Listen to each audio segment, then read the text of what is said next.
Howdy, everyone. We're a little early, but figured no harm in chatting for a few minutes. Clownhammer, Da Vinci, Ronaldo, new face in chat. Welcome.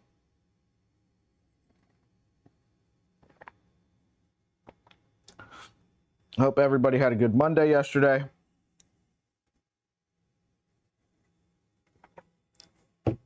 I'm eating a little bit of lunch. I don't know where I left my vape at. I'm going to grab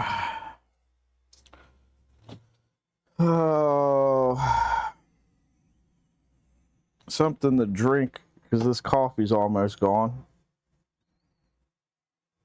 I think we'll go with a root beer. That'll work.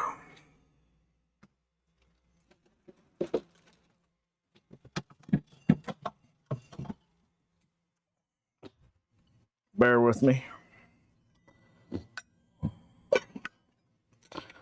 All right.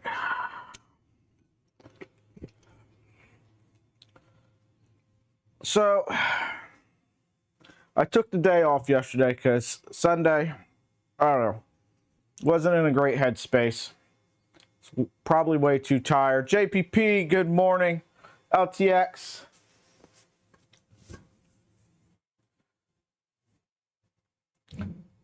Rye Guy 01.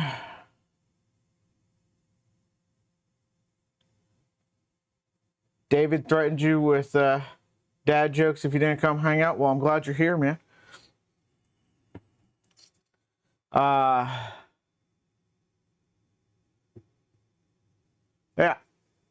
So,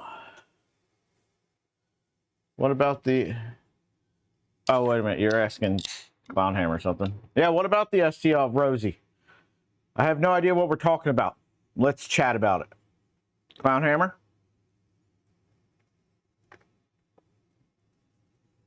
Oh. Ollie, how's it going? I understand.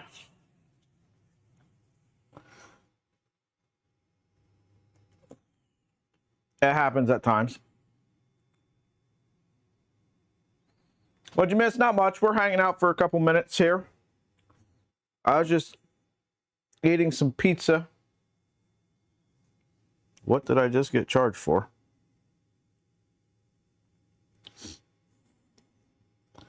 Got a notification I was charged $5 for something. I'd like to know what.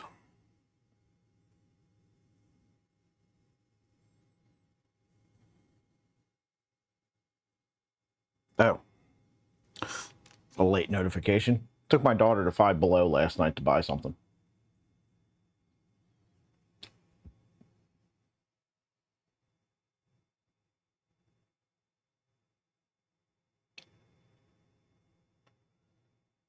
Oh, shipping to India?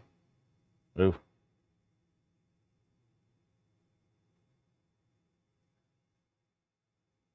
Okay.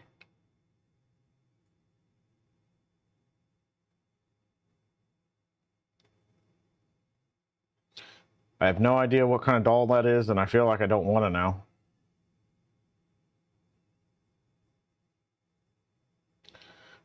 Whose stream was this?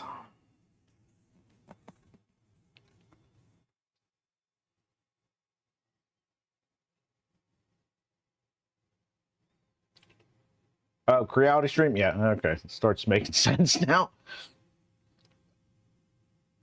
Anyway, so yesterday, raced the whiteboard, cleaned that off. Made a color-coded list of the projects we got going and coming up. Put the goal up there of our tube compact. I sent a message over to Hector. I never got a message back asking if I got that pre-order in, would I end up having it in time for the NG? Because it says it's supposed to ship in November, but when in November? So I haven't heard back. So if any of you guys missed the stream Sunday night, Luke and Raj both donated. Luke donated to the start of a tube fund. So we were discussing tube in stream. Maker Viking, then Raj threw in on it. So we are halfway through.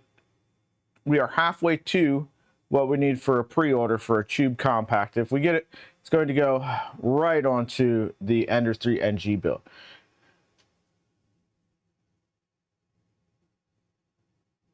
I have not seen that. I didn't even know there was a MakerChip app, Liz.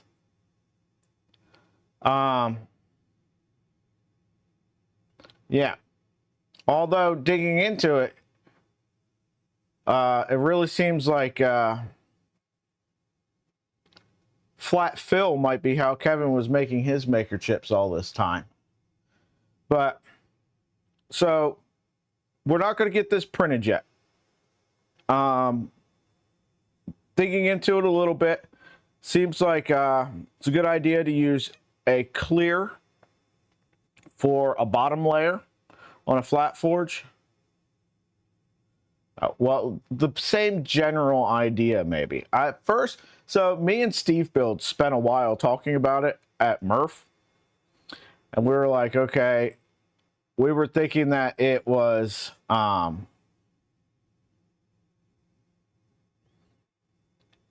did ask him.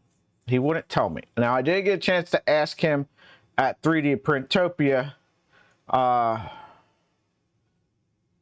Honestly, I only saw him once at the booth, and he was in conversation with, who was he talking to? Might have been talking to David. But he wouldn't tell me at Murph. So me and Steve were like, okay, we were thinking that it was like a clear resin pour in there. And then the K2 logo like printed with like one of those UV printers on top. But I'm consistently being told that's not how he was doing it. That it's actually filament.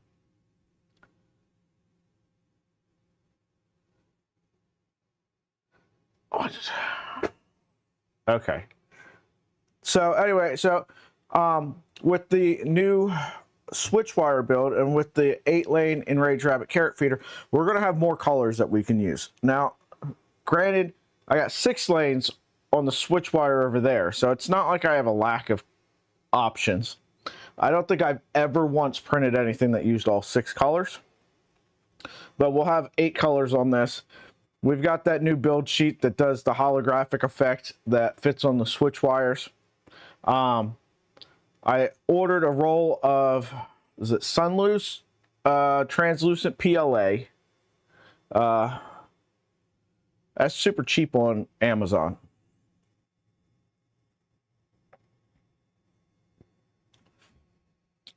See, I was on for a while on you guys' stream, but then I wasn't feeling great.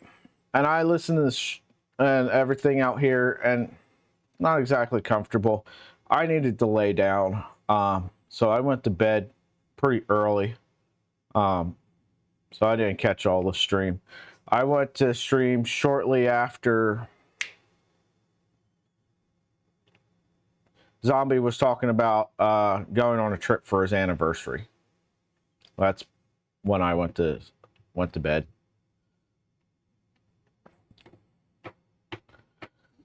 Yeah, I'm going to assume that I could probably do clear PLA pretty well. I get clear PET pretty good.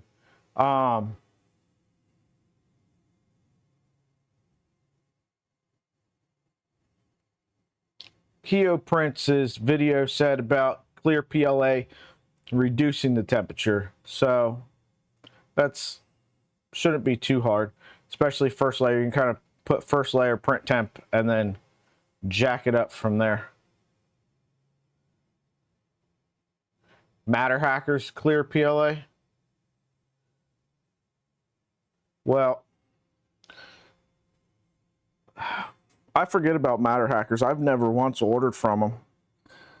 Honestly, I thought they were a scam site when I first saw them.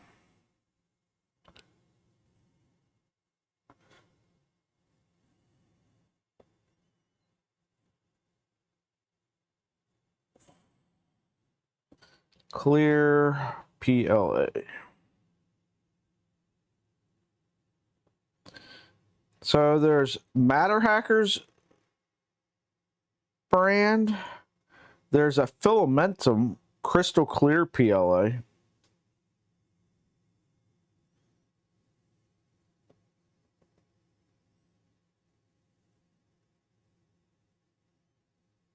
I really hope it's not the Filamentum, because holy crap, is that expensive.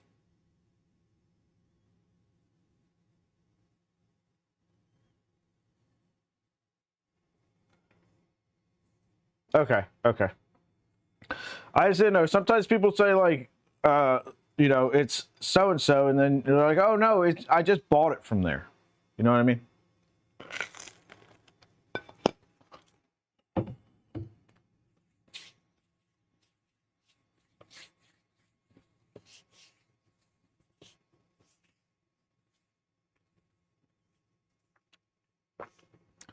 Steven, you're eating sushi. I'm eating Stouffer's French bread pizza. Kevin! Speaking of the man, the myth, the legend, the greatest MakerChip maker of all time.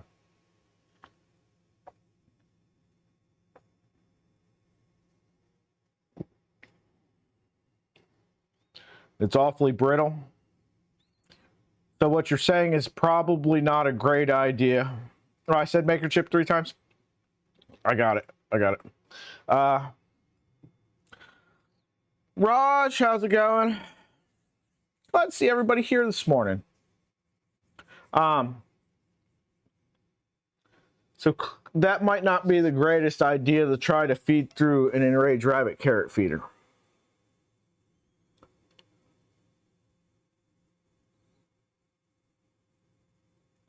It's terrible, but it does put a lot of strain on a filament when it's getting pulled.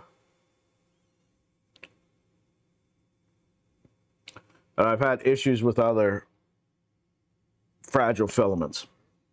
So this is what we're going to do. I'm going to take 2 seconds because I'm pretty sure I left my vape on the counter next to where I grabbed my pizza. I'm going to go grab that, and then we're going to come back. We're going to get dived into this flat forge. I haven't HueForged anything in like a year and a half, and even then I wasn't great at it. So we're gonna see how badly I can do. I'll be right back.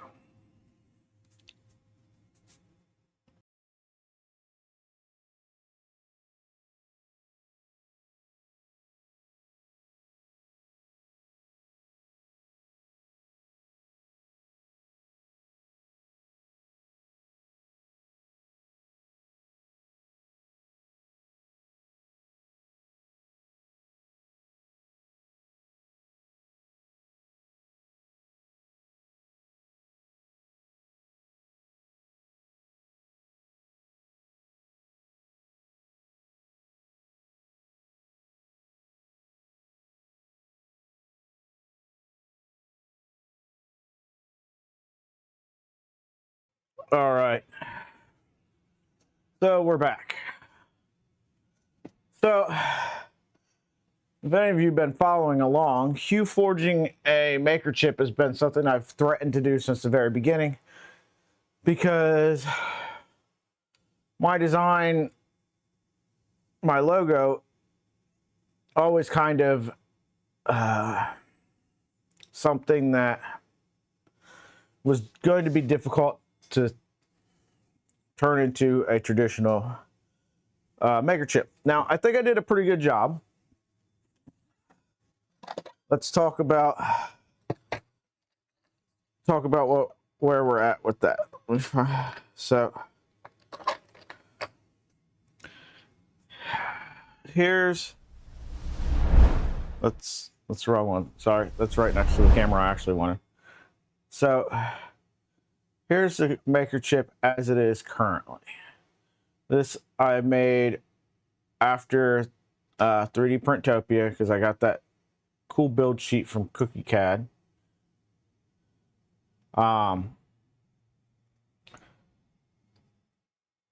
But there's been a few iterations on the MakerChip, and big shout out to Kevin on these. Kevin dealt with a guy that took way too long to figure out how to do stuff.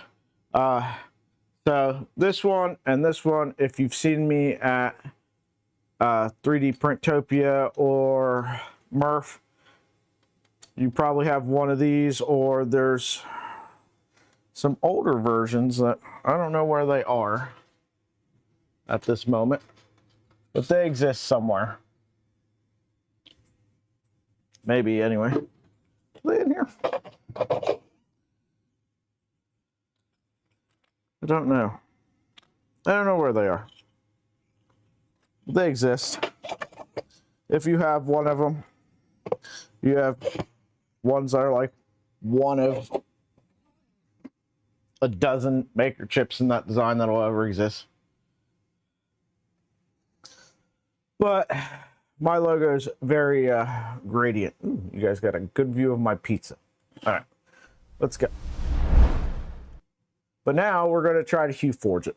Like I said, it's been something I've been threatening to do forever. So we're going to come over here.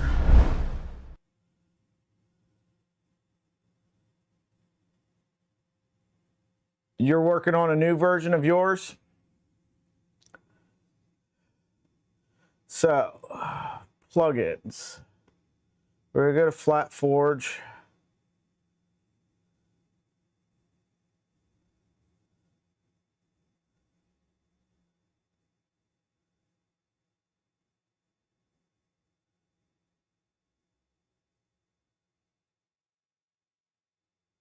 Export flat.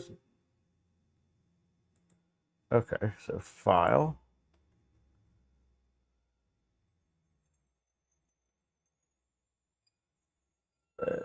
File. Open. Open an image. We go over here. We're going to open this one. Now, this is kind of a traditional thing. I'm thinking with 8 colors, I might be able to do this new one that's got all the different color neon. But we'll start with this one to begin with. Now, plugins.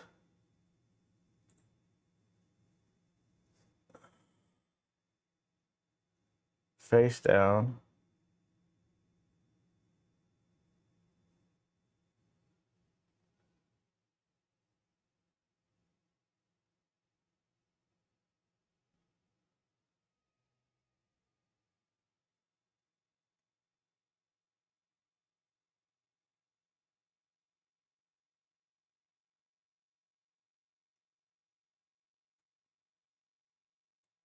What am I doing here?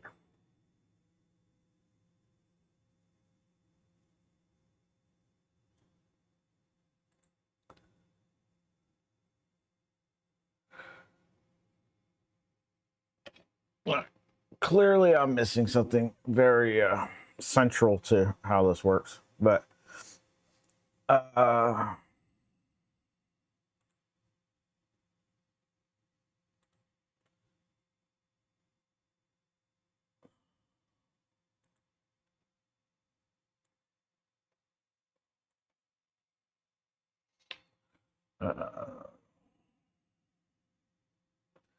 width.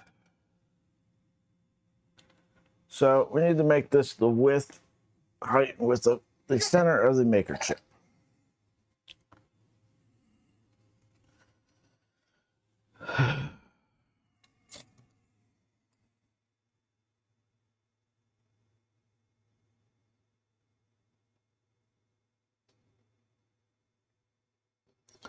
So it looks like about 32 millimeters.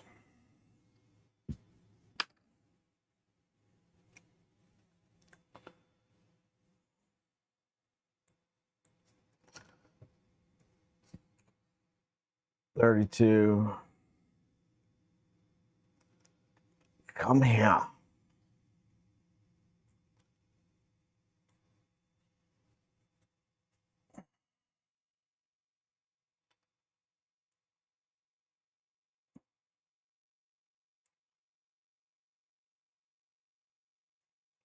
Now we need a Polymaker.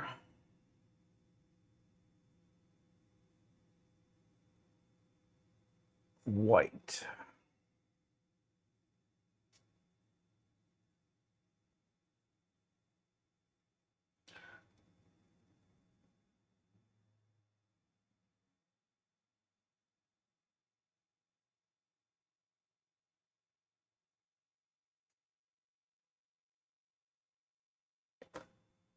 Hoping all my colors are in here because my TD1 is very not right. Polylite Pro, white.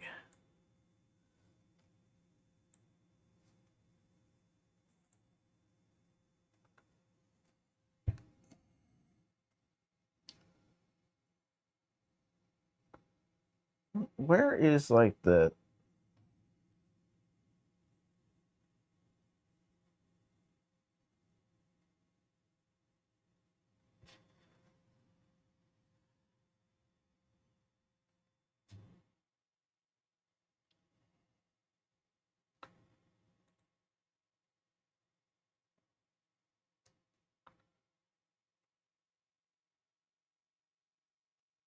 Okay, I don't have those, that. Let's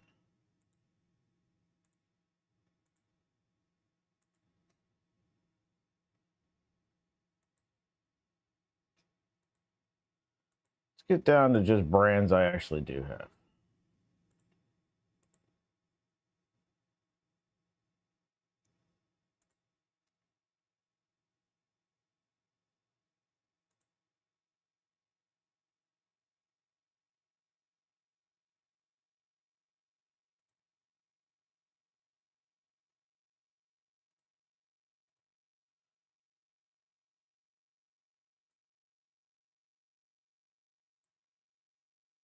Or like Neptune, oh no.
Where is...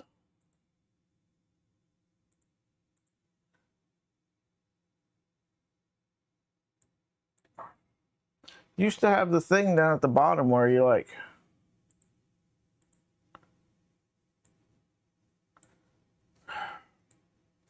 This is extremely frustrating. There we go.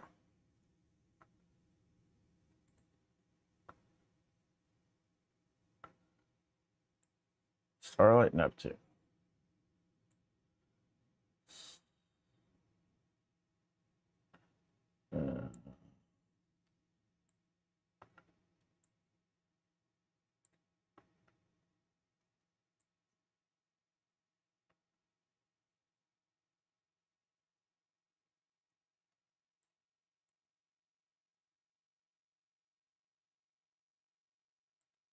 They've very much changed this.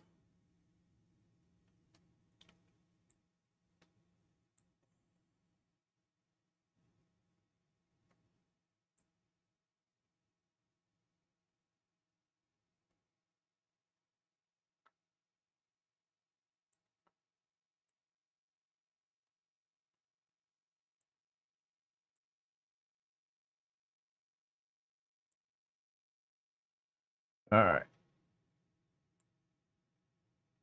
I need to bring this down a little bit. I need purple.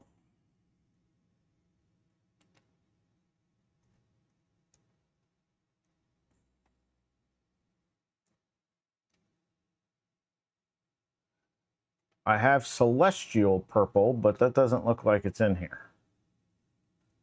Especially since it's a panchroma color. And this doesn't have any panchromas at all. Yeah, let's all attend your meeting, Clownhammer.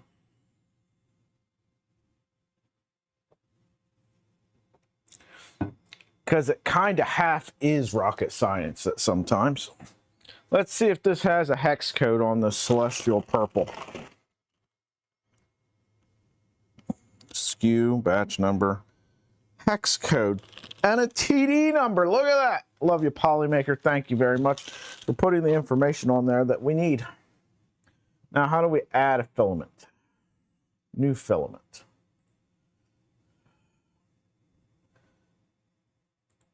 Hex code is 9678C8. Perfect. Perfect.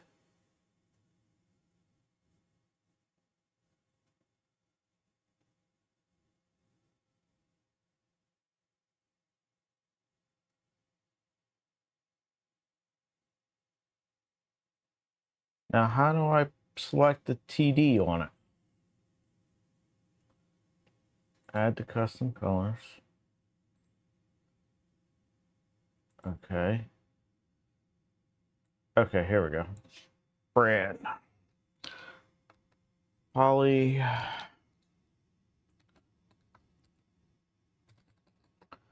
Paker.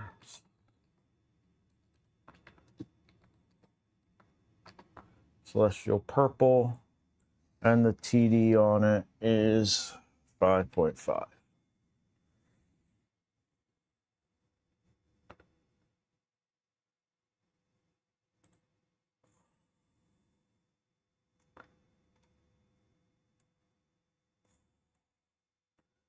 Okay.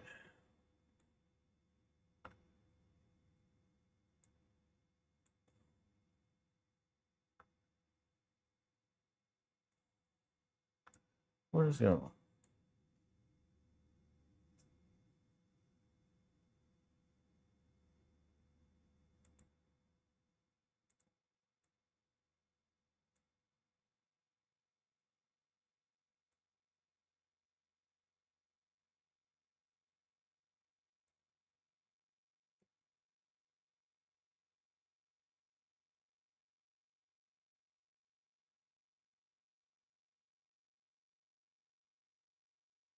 Okay, there we go. Then we need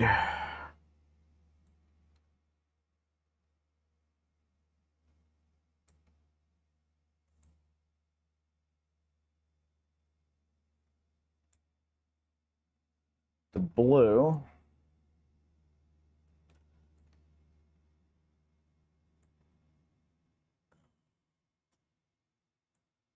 What is this? What is this?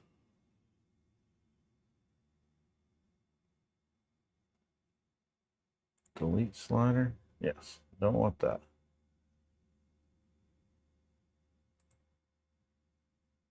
Delete slider. That's what I want.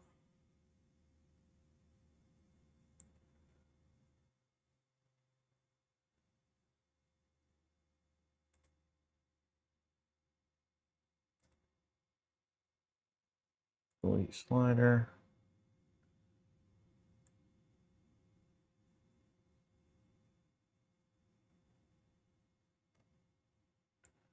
What is this one? Highlight white.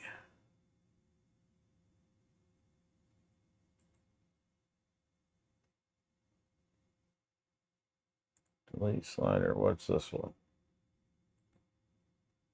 Delete slider.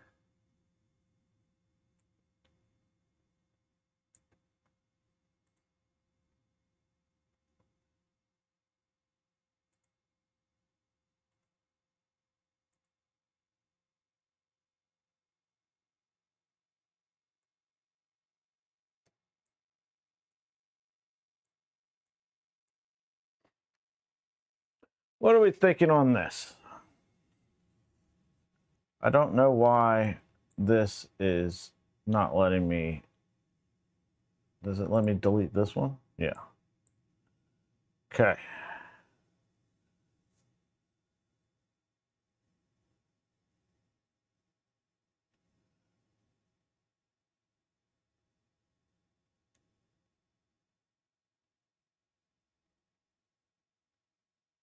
If I come up a layer,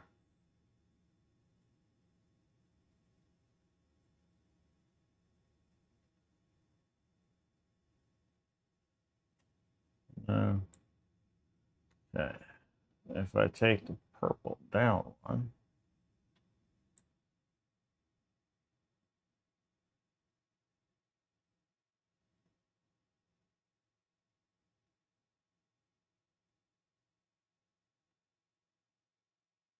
what is this? Highlight Pro Black.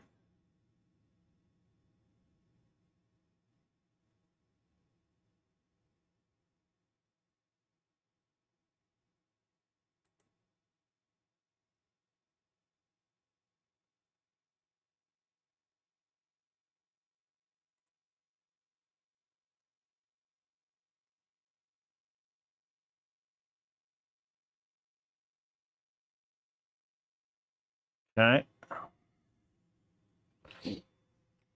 What are we thinking on this one, folks?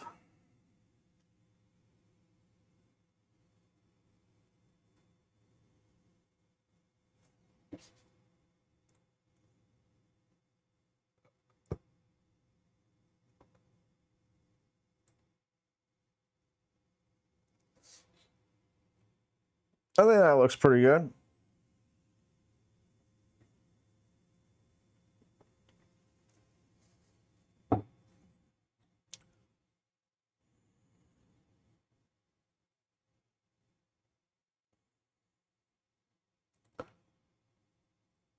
All right. Now if I do plugins, FlatForge, export flat STL.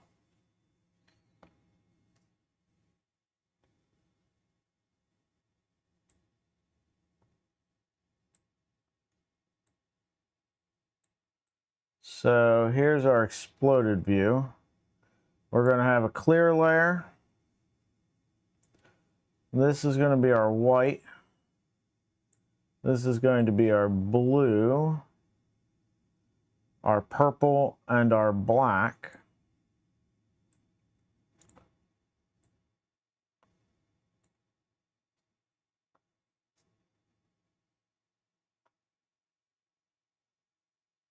Project name. PDG.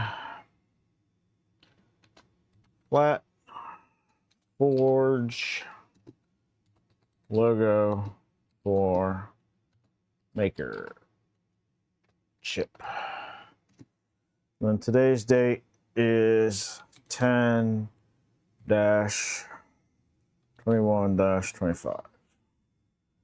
Browse.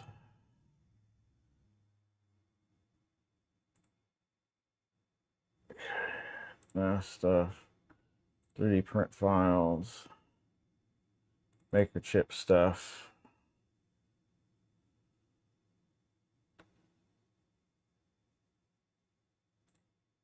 And we'll put it there. All right.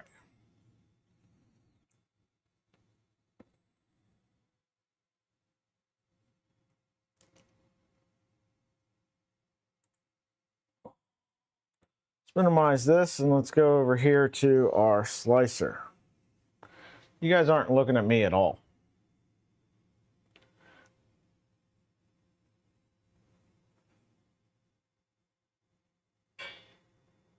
Vince, how's it going? Sorry I missed you.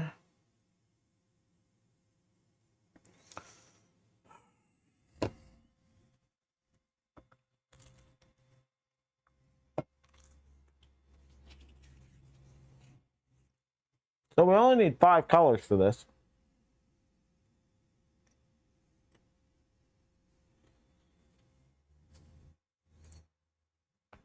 New project.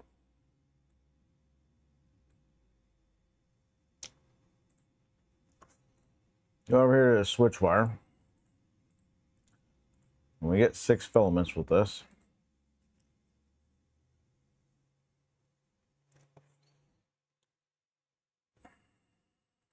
Start off with the HueForge, I guess.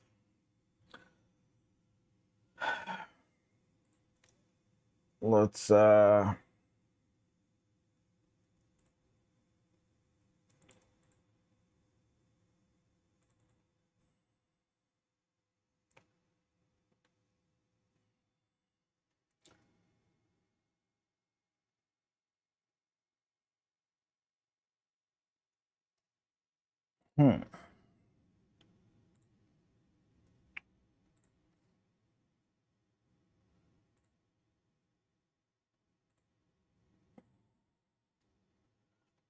guess it didn't actually save it. Let's do this again.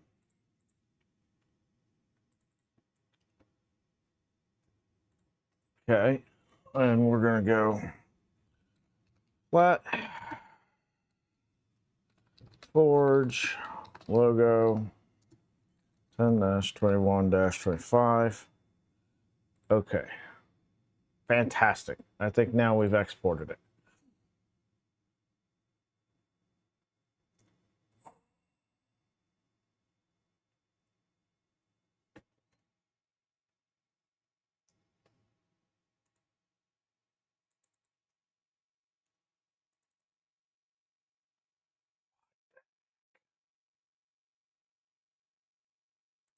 There it is, flat forge logo.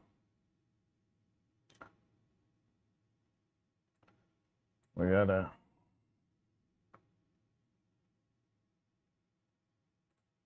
open all these files as a single object with multiple parts. Yes. Okay, and we go over here to objects. We'll set. There's no option to make clear. Can I make a custom clear filament? Let's do our blue. Let's do our purple.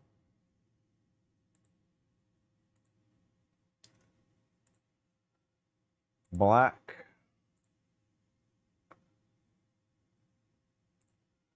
White.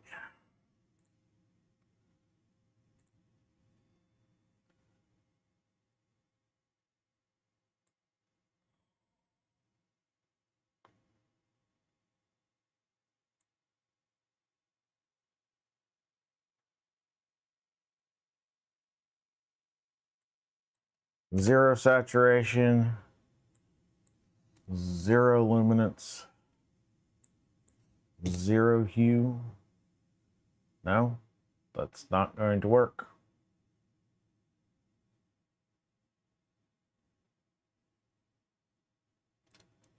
Oh well, we'll make the clear gray, I guess. All right, transparent. We're going to make that number 5. Actually, we should probably make number 1 and make this one blue, just for loading sequence stuff. Transparent 1. Purple is 2. Starlight is 5.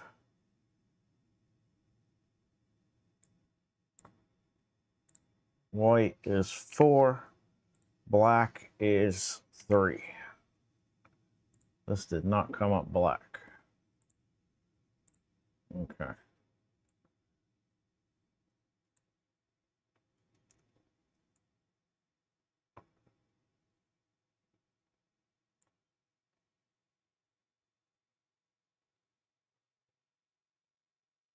You're on mobile out in the sticks. What are you doing out in the sticks?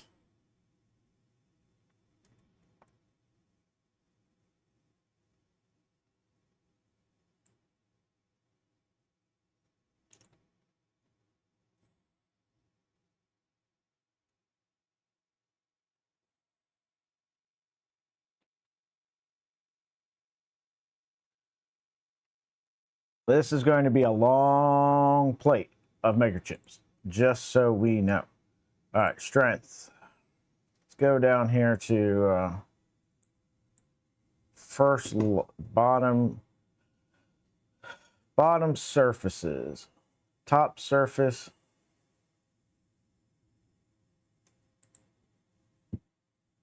We don't care.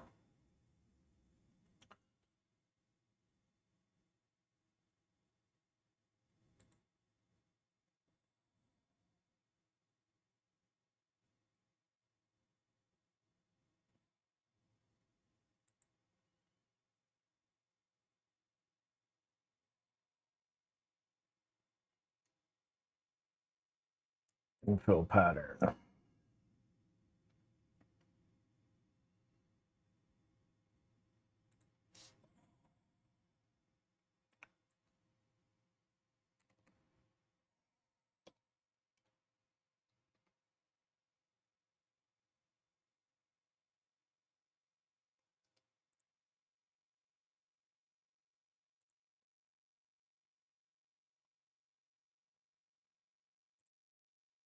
All right, and then we need to switch these.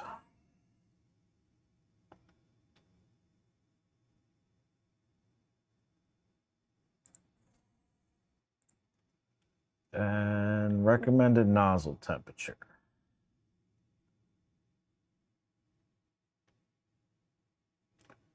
First layer, we're going to bring this all the way down to 190.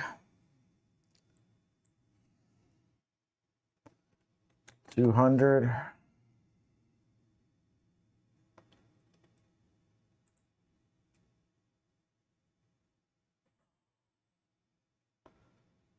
Won't let me do that.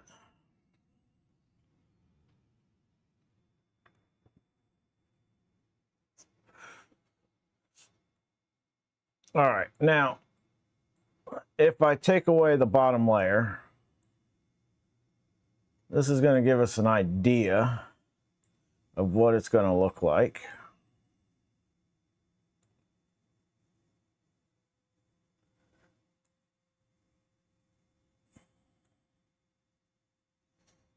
Quality. Default line width. We're going to do this at 100%. First layer, 100%.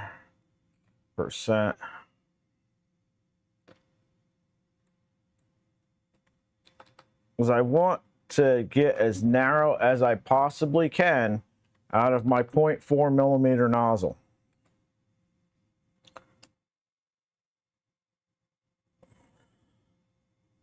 And then I'm going to make wall generation arcane.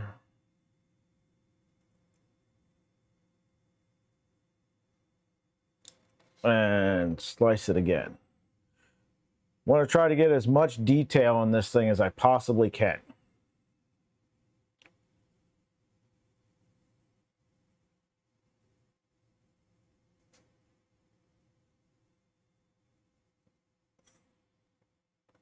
Yeah, see, we got a little bit better with the white.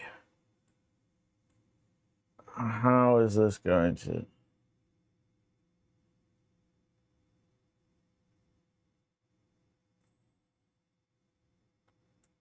See, I'd rather this be white. Go back over here to the HueForge. And if I bring this down one layer.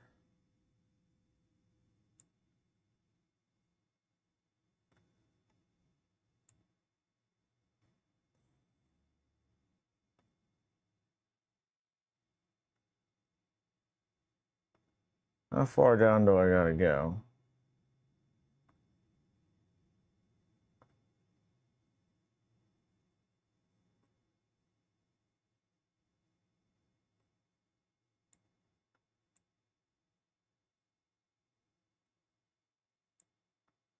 Okay. If I bring this down. All right, I think that's about as far down as we can go on this. That's good, guys.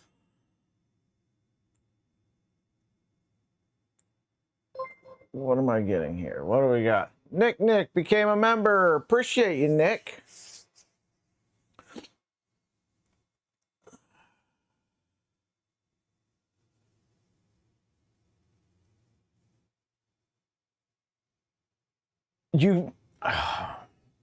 Steven, how entertained was the mail lady today?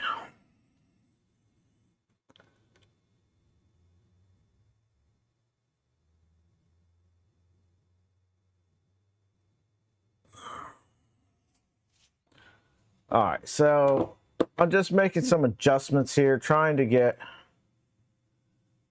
I want this a little bit. All right, we'll go down one layer on the purple.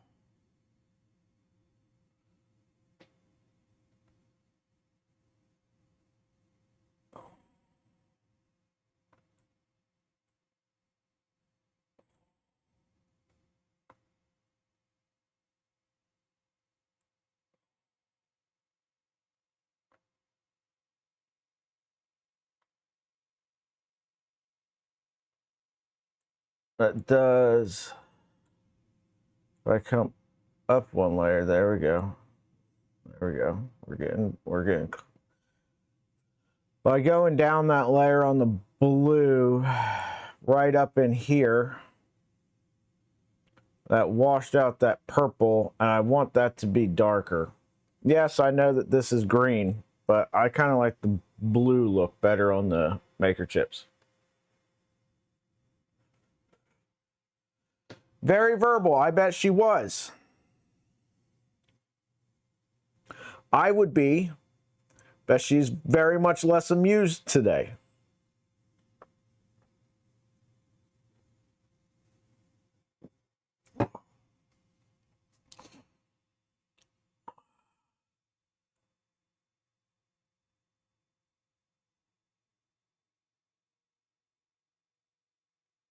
All right.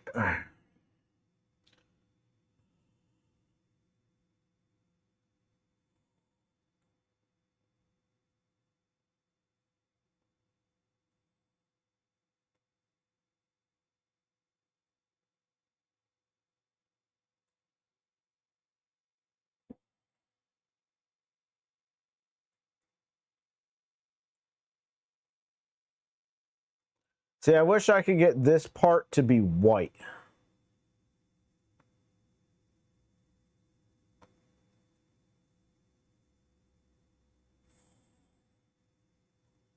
Or at least be wider. I think it would be less of an issue if I had a 0.2 millimeter nozzle.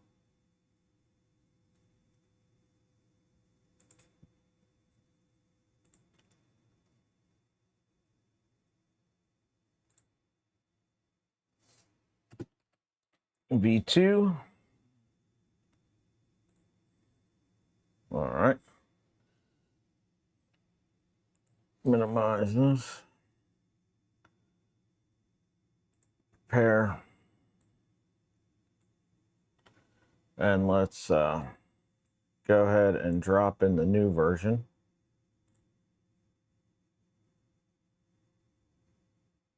Oh, crap. Where did it put it? It put it in its own project files. I guarantee it.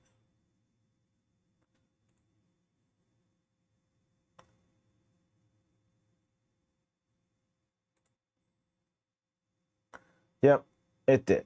Stop putting it in your own thing. I don't want it there. I want it over here.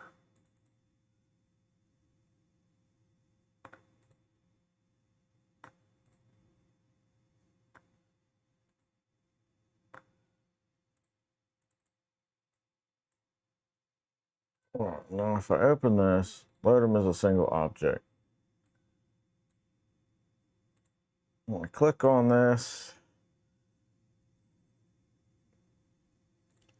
make that number 2, make that number 5, make that number 4, make that number 3. And if we slice this again,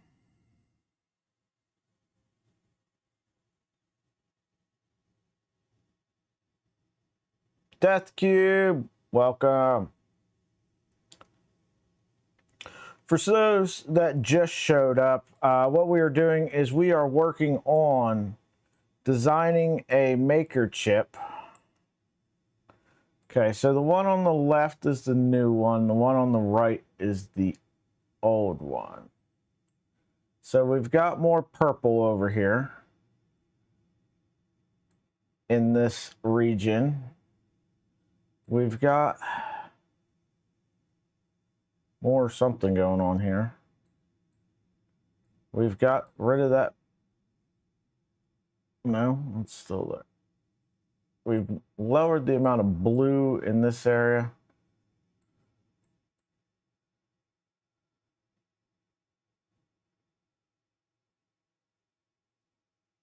We've made the Dad's Garage be 2 letters, but I think it's going to be maybe more or less legible. I don't know.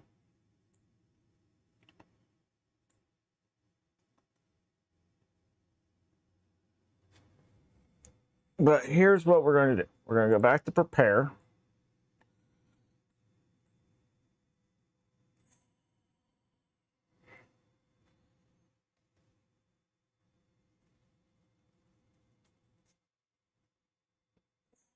Actually, no. Minimize, minimize. Open up a new instance of Orca Slicer.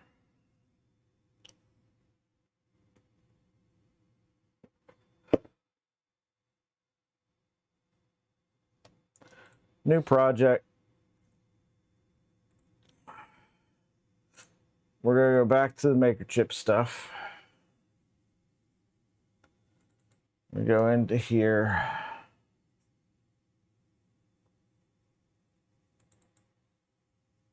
We're going to open up 3MF for the current MakerChip.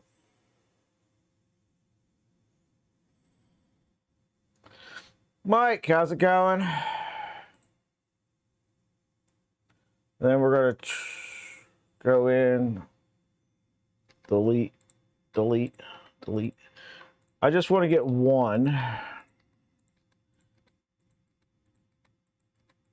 And then we're going to replace the center section. Objects.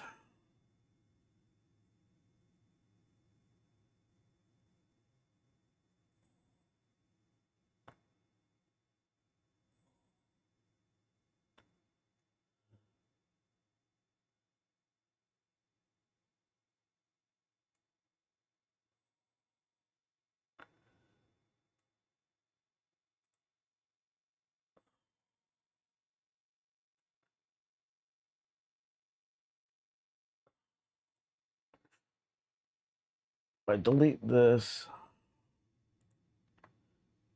all these parts should be my SVG that's on it. We'll see here.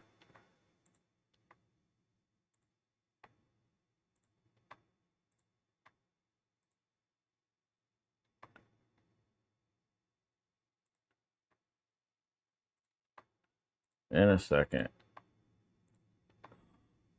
When I slice this, what do I get?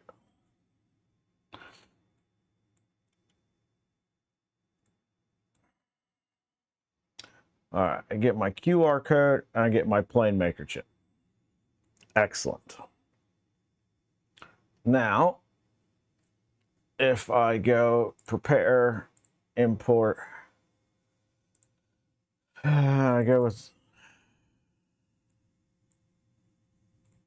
our FlatForge logo, single object, multiple parts.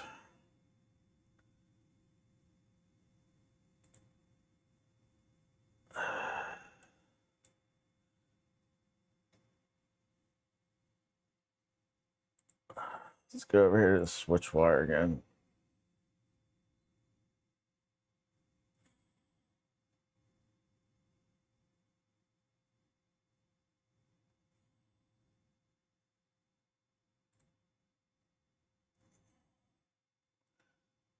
Okay, now if I go in and black is 3. No, wait.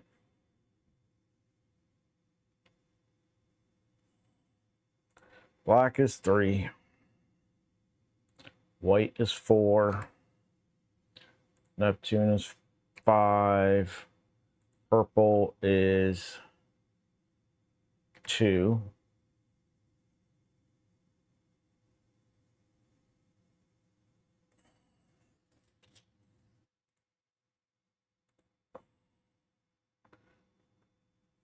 Need that to be 4. MakerChip back is 4. QR code needs to be 3. Outside is 5.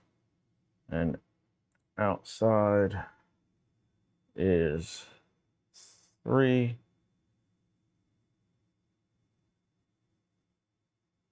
There we go. Now, if I take and center these up on one another, well, I center this up.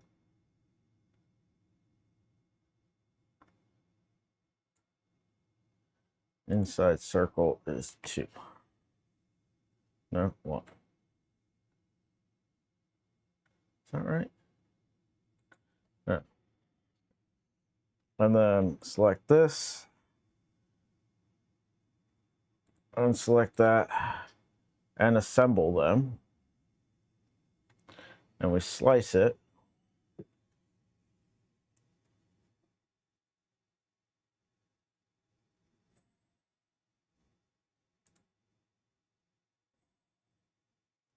And we come up one layer on the bottom.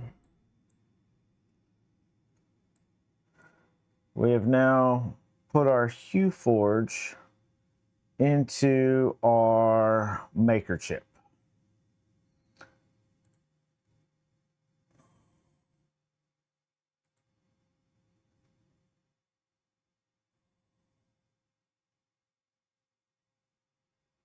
I don't want the inside circle to be white. Okay. So if I go back to prepare, I make this 2. I slice the plate. What do we get now?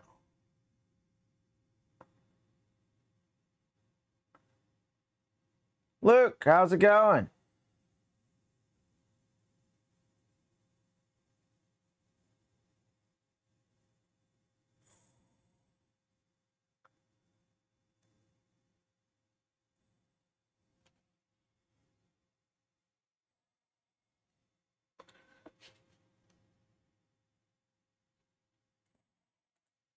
What if I turn the assembly? No, that's not what I wanted to do. Anyway, MakerChip back is going to be 4. Inside circle. Outside 5. Outside 3. Slice.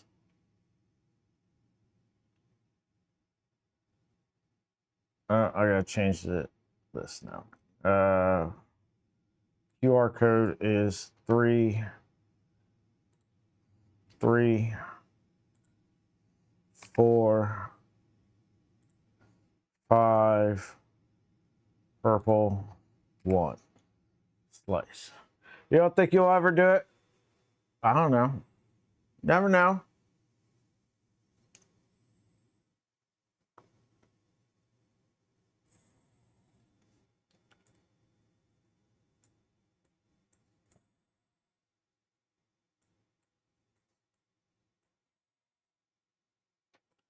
Okay, so what's it? This is what we've got.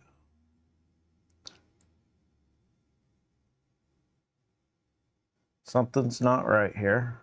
Starlight Neptune Global Processes. We got to take this back to 100% on these things.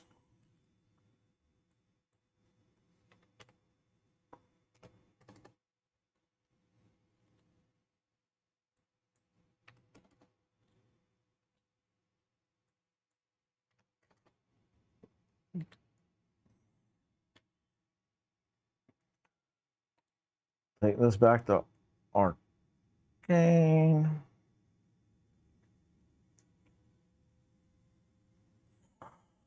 Strength. Change this back to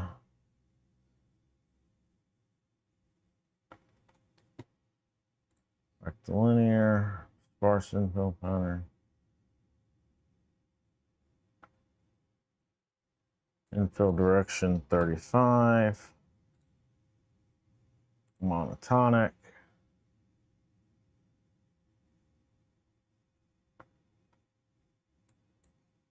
Number 5. Monotonic.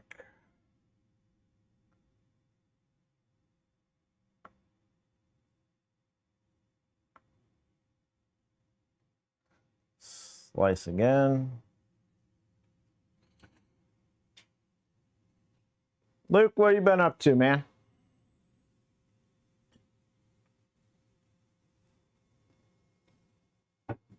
How's the your NG chugging along? All right, now we're back to having our blue on here.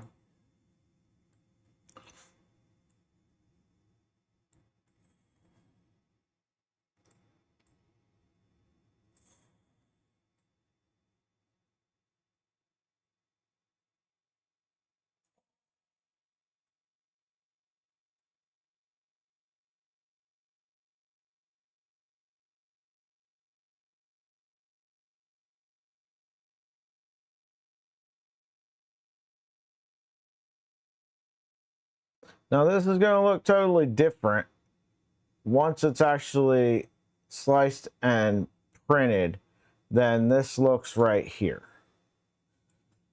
Because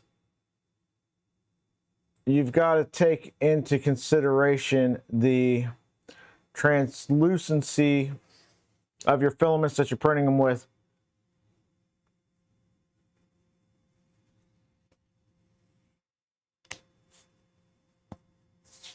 Oh yeah, let me know how the Odoo works for you. I've been curious about it. I don't need an in-depth thing, just a general. Do you like it or not? And then, of course, if you look on the back, we still have our QR code. So QR code's 1, 2. Oh wait, why is the back of this purple? That's not right. All right, so go back into objects. MakerChip assembly. We need to turn this to white.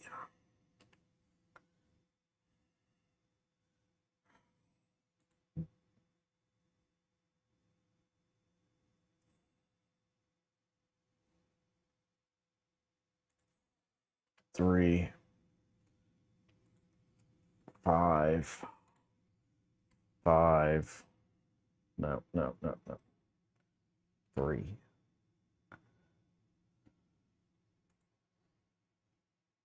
3, 4. Starlight Neptune is 5. Transparent is 1. Purple is 2. Slice.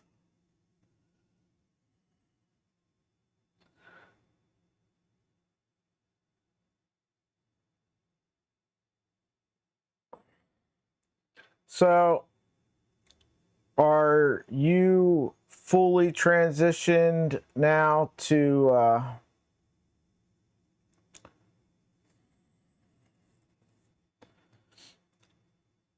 have you left Cisco and this is what you're doing full time now, or inside circle? 2. Slice.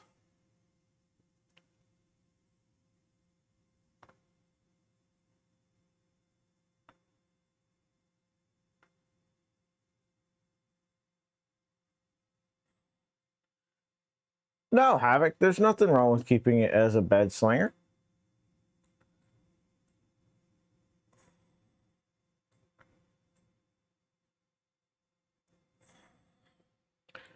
Okay, so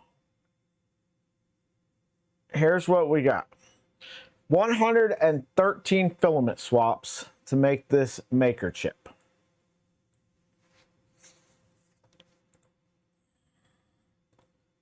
Now,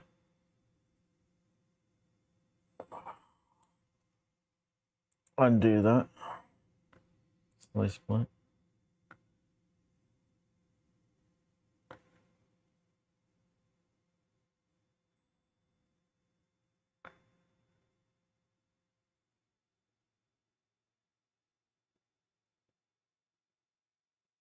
Understand. All right, so global,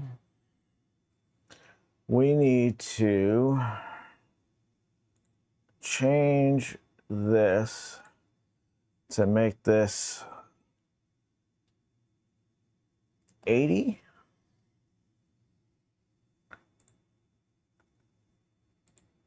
So that the freaking purge thing isn't off of the charts over here.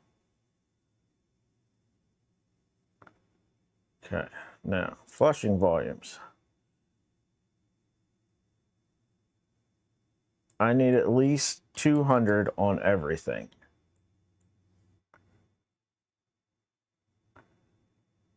So let's put this to 300.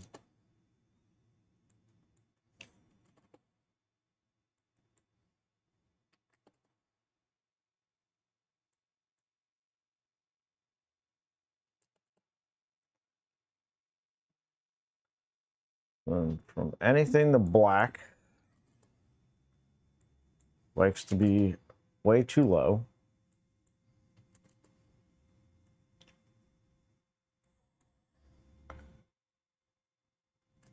I need anything to clear to be crazy high, because that's not actually gray, that's clear.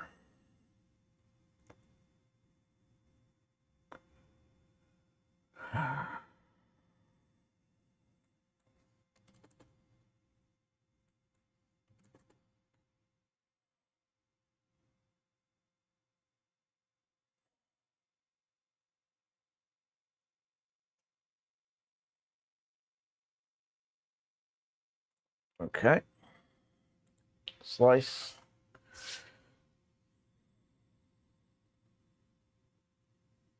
Yeah, so here's the thing. I'm currently in the process. Skirt loops to 0. Yeah. I'm in the process of building a switch wire, which is a bed slinger. I've got another switch wire over here that's a bed slinger. It's my most reliable multi-material printer. And I've got a Prusa Mark III down there. If anybody has Prusa MMU laying around they want to part with, let me know.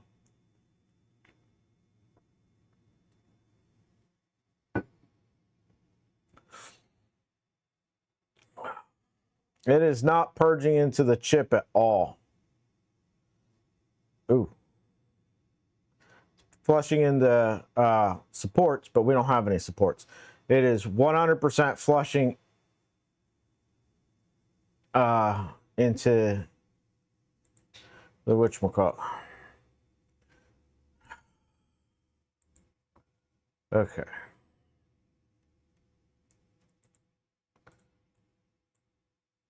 Please move over here. Thank you. This needs to go there. Then we need to clone that.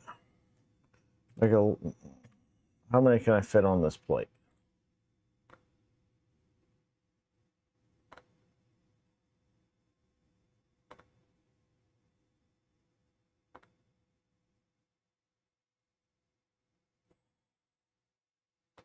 Slice.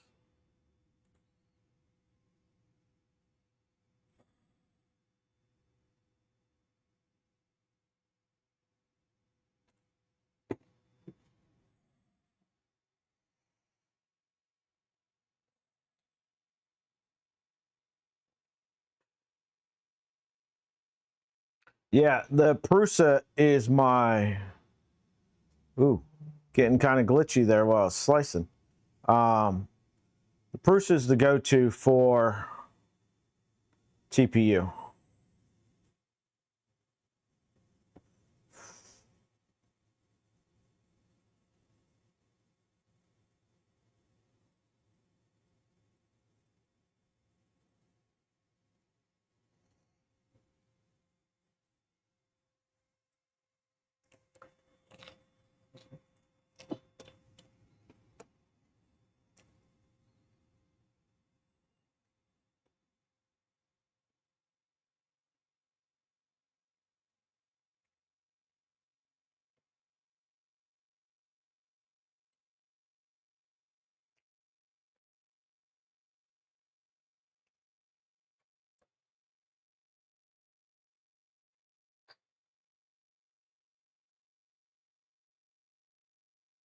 Kegel, what's up, man?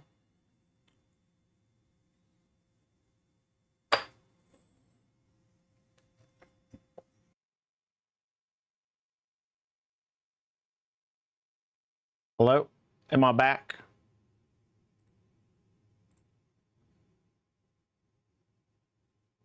Am I back?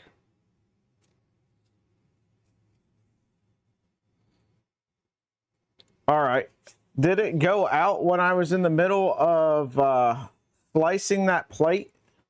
As I know that it started to buffer pretty bad here. Hesitate.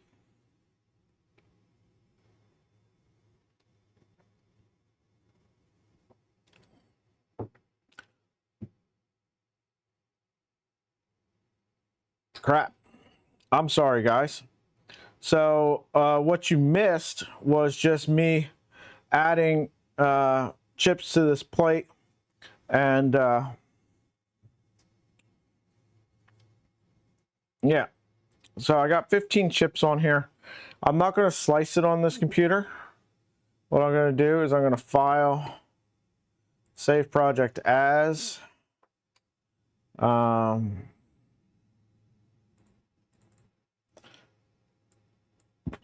we're going to do flat forge MakerChip.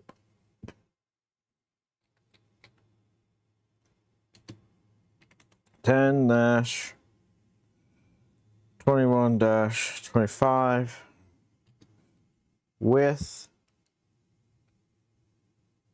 I don't know if it's going to allow me that slash, with V2. Save. See, on the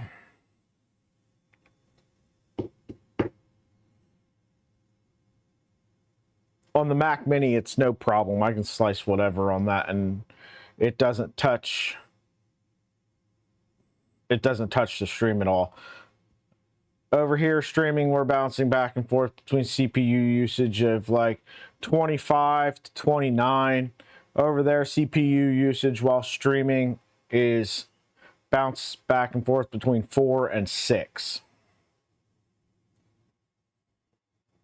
So I'm pretty sure we very much so pegged out the CPU on this.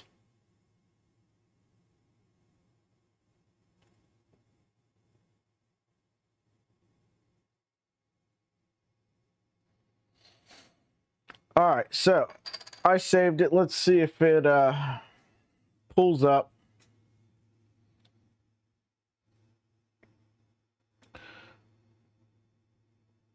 Over here. Probably not yet.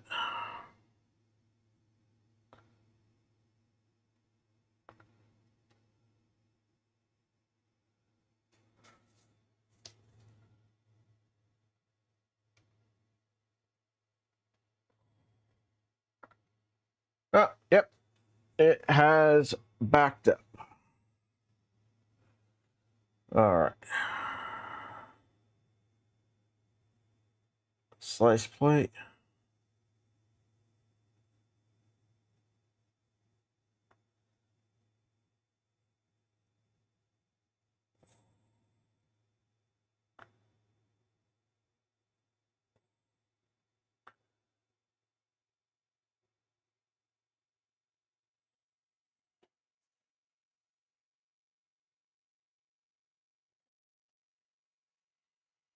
Never have. Don't think I ever will, Steven.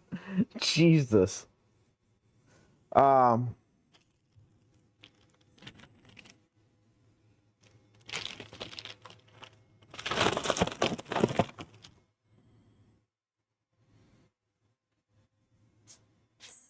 right. So, excellent.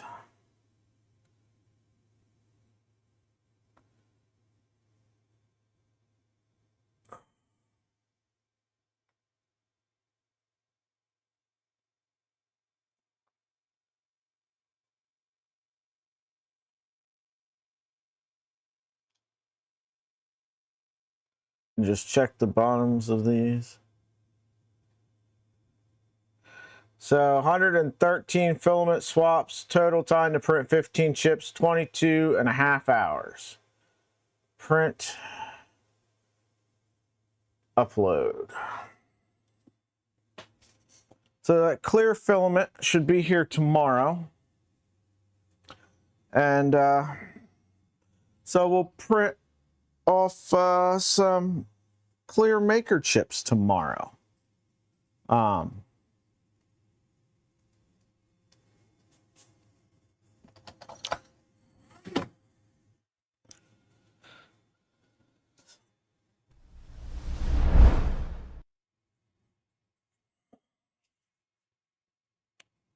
Yeah, 22 hours isn't too bad. There's a lot of times that printer sits idle forever, so there's no harm in having it run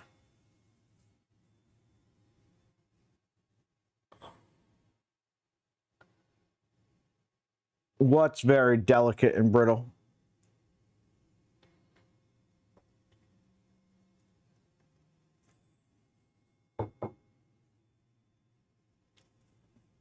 The clear PLA.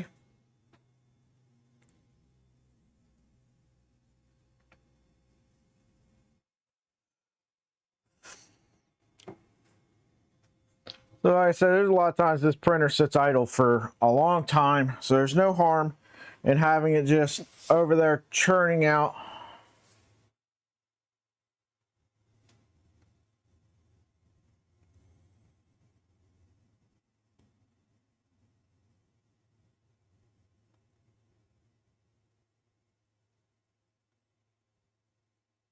One.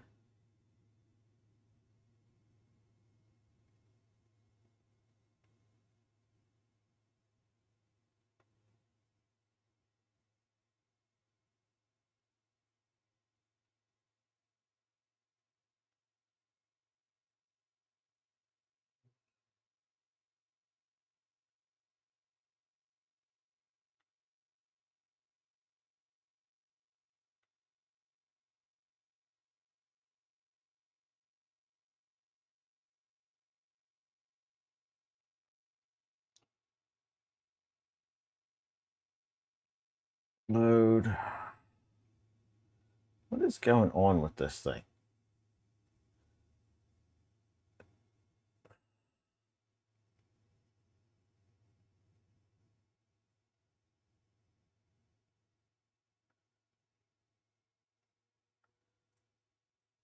Being awfully retarded.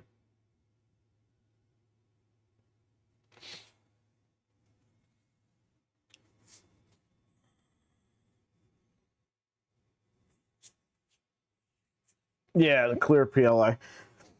Like I said, I ordered the Sunloose stuff from Amazon. I think it was 16 bucks for a spool of it.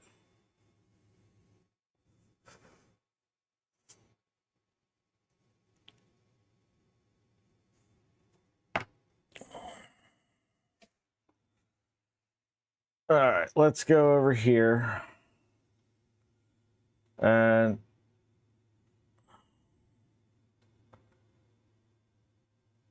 change all these filaments to my PLA profile.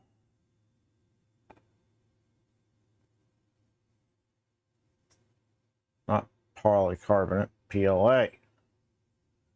Then let's edit the clear one. Let's make the first layer be 190. So what are you guys using for your clear PLA temps. Liz, Kevin, if either one of you guys are still here. So I have clear PETG and I have clear ABS. I didn't have any clear PLA though. The clear PETG, that honestly, I get that so clear it's no longer usable as diffusers. I could read a book through it. The clear ABS, if you've got at least 5 layers of it, it's usable as, with my clear settings, it's usable as a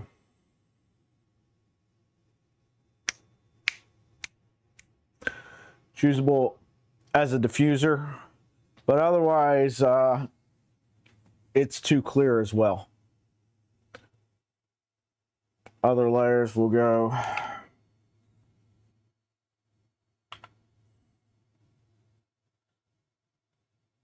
200. Save as PLA clear.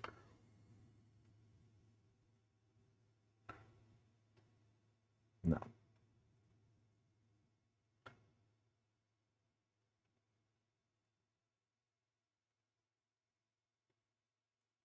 Slice plate.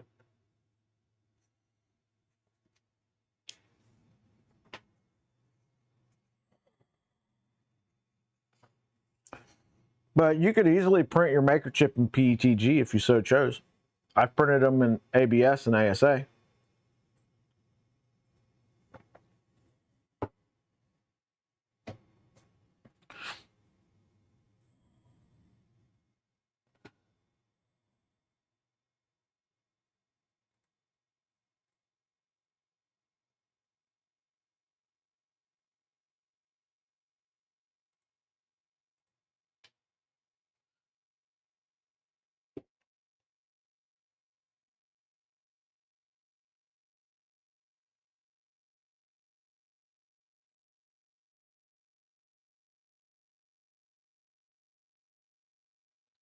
All right, we're going to save these settings as HueForge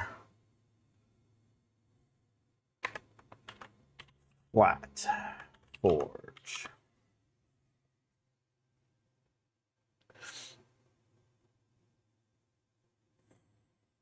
Print.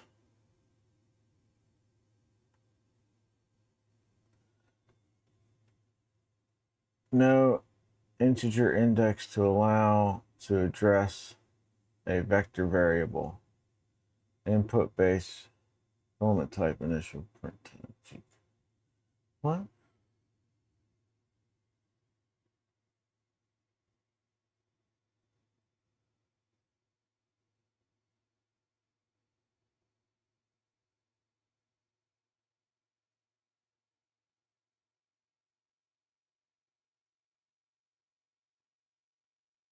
The fuck is it talking about?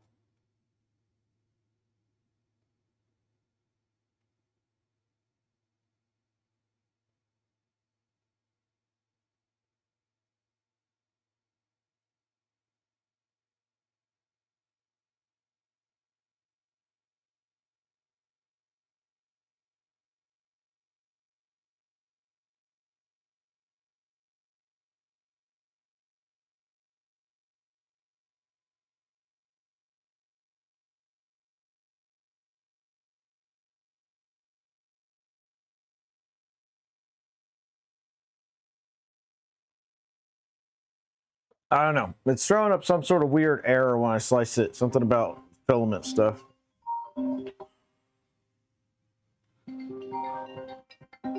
This is my daughter. Hold on one second.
All right, I'm back.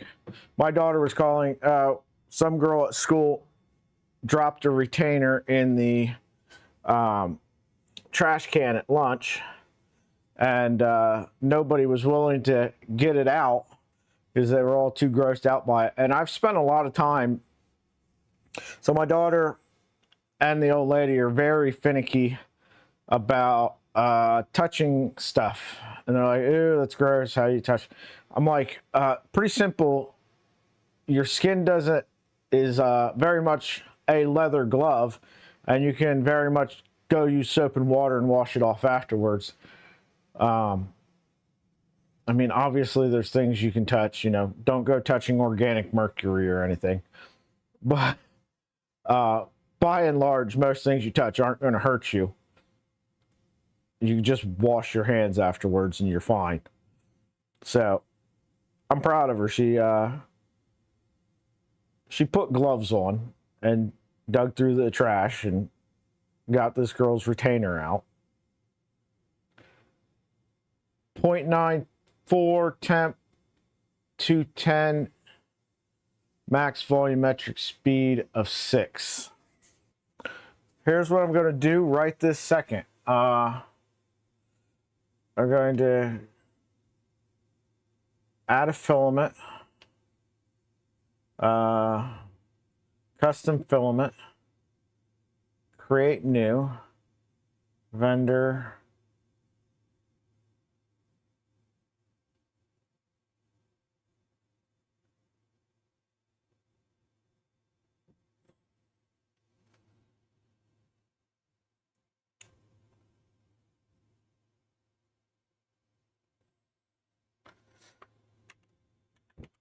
vendor PDG, select filament type,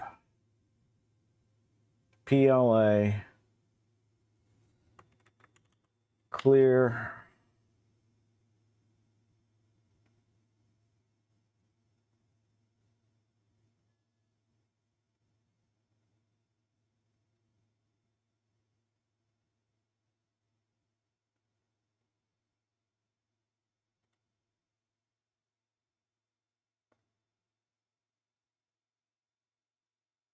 where are you? Where are you?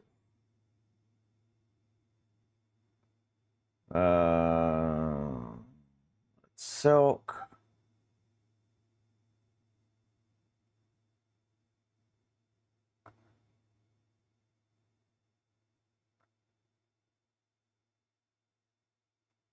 Based on that.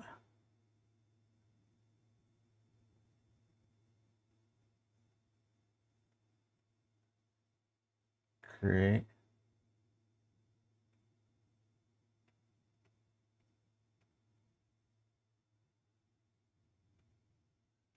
Fine.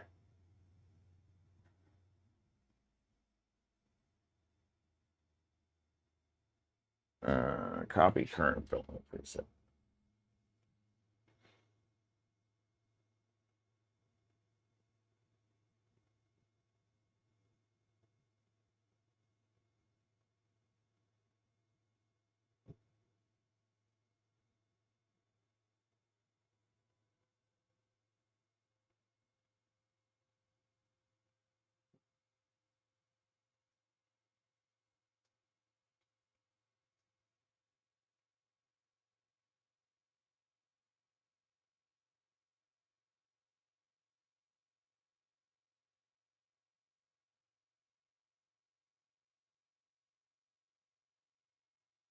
All right, now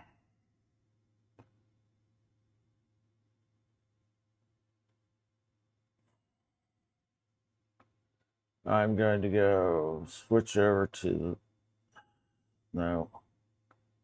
X1 carbon, grab my new filament profile that I just made.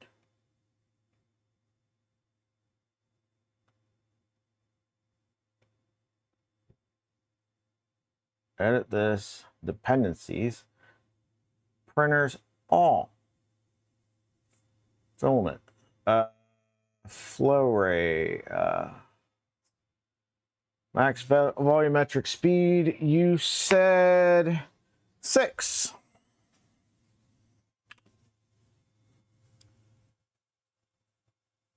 nozzle temp, you said 210.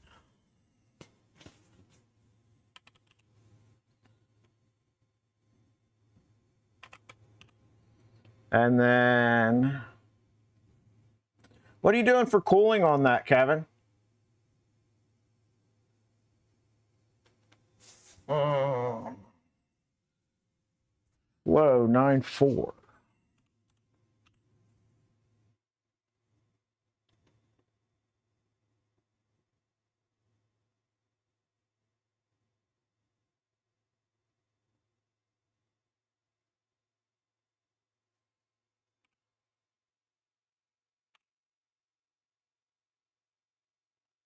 Okay. Now, if I go back over here to this one, I can grab this and make this PLA clear and make the rest of them PLA basic.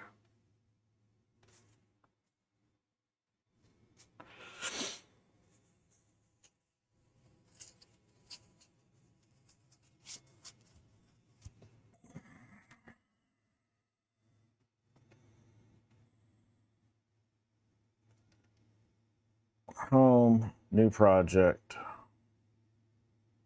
No, I don't want to save it.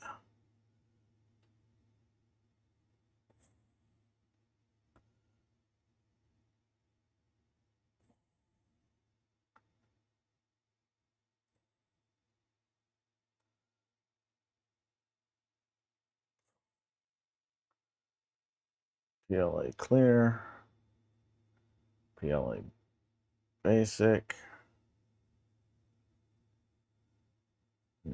basic.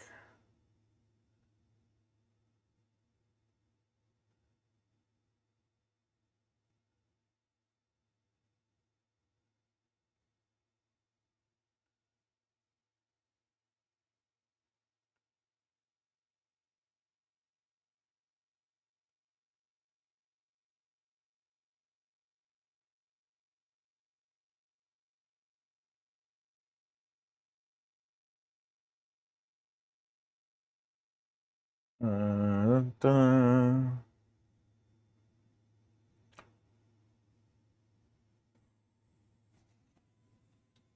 Now I can slice it. See if that works. Yeah, so the thing with clear, whenever you're printing clear, you print that super slow.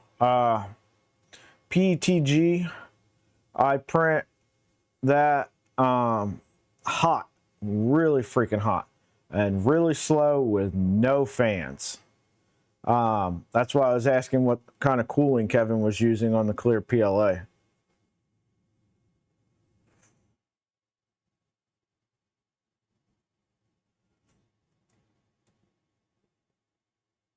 Yeah, I didn't miss much. Stream OBS stopped uploading when I sliced a bunch of stuff. Print.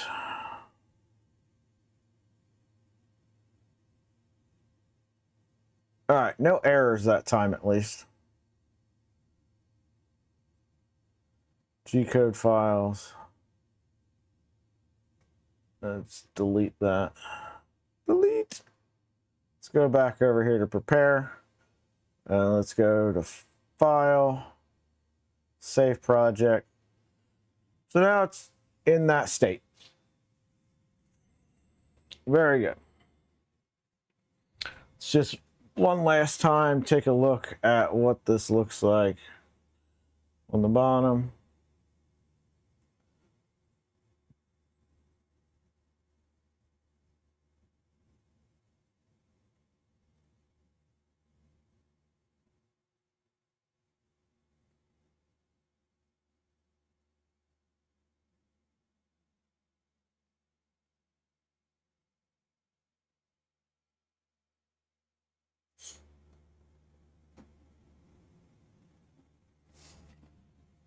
Nope, nope, nope. E-stop.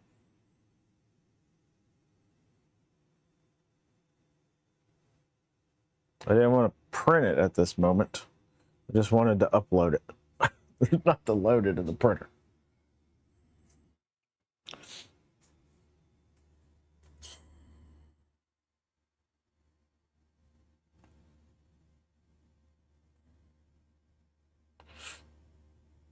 All right, so 1, 2, 3.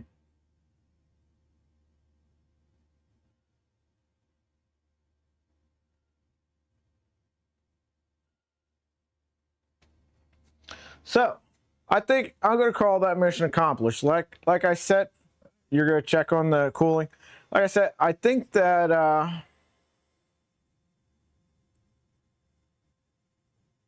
this went easier than I expected.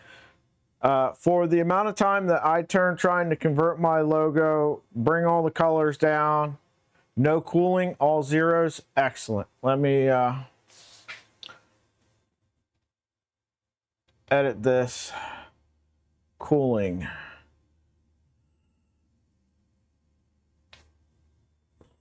0, 0. Turn fan off.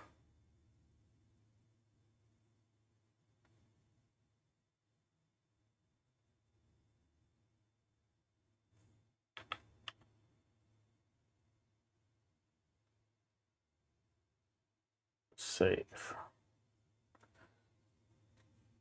All right, now we're gonna have to reslice this again. Slice it again. Brad, how's it going? So this went way easier than me turning my logo into different bringing the colors down into 4 colors, converting each one of those colors to its own separate SVG. Freaking nuts. And then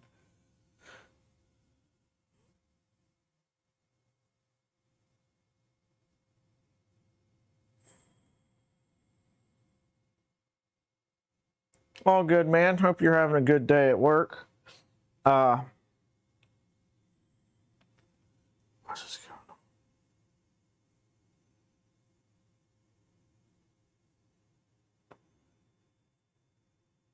Okay. So yeah.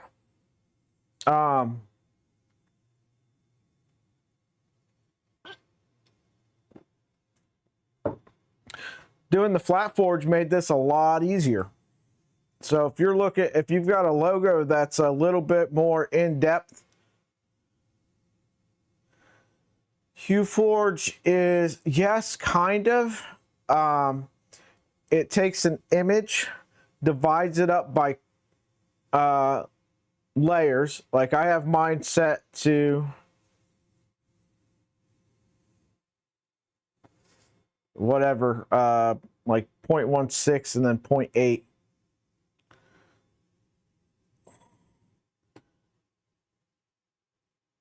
Now, part of the reason why this is going to take so long is because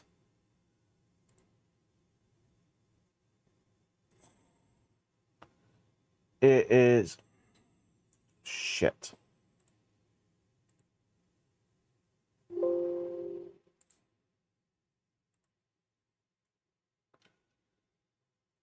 Part of the reason why this is going to take so long is that it is at such a low layer height, which I could probably, so I got 0.16 and then 0.8, and what I could probably do is do adjustable layer heights.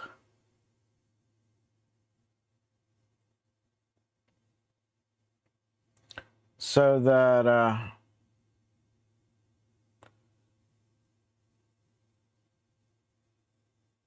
no, it's not going to work.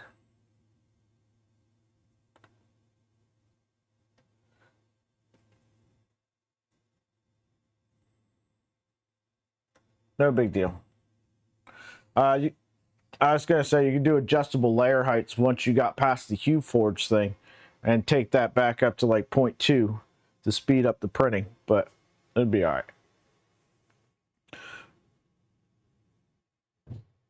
But yeah, it's going to be really, the printing time is going to be because the layer heights are 0.08. Print, upload, device,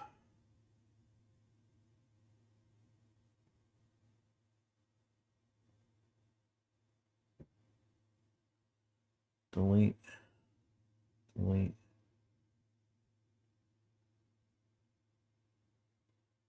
delete.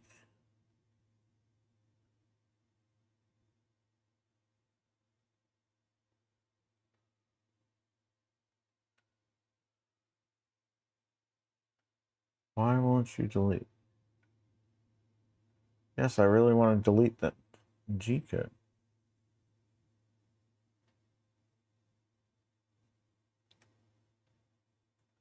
Preview, print.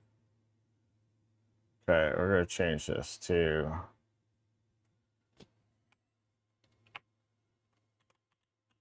ProjectsInDadsGarage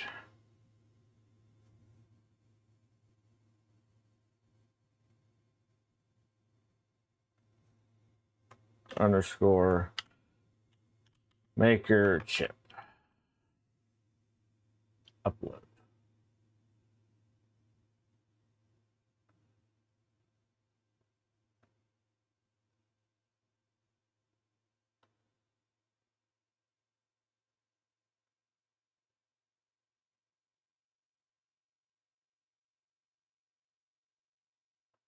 It's having some issues uploading to the printer for some reason.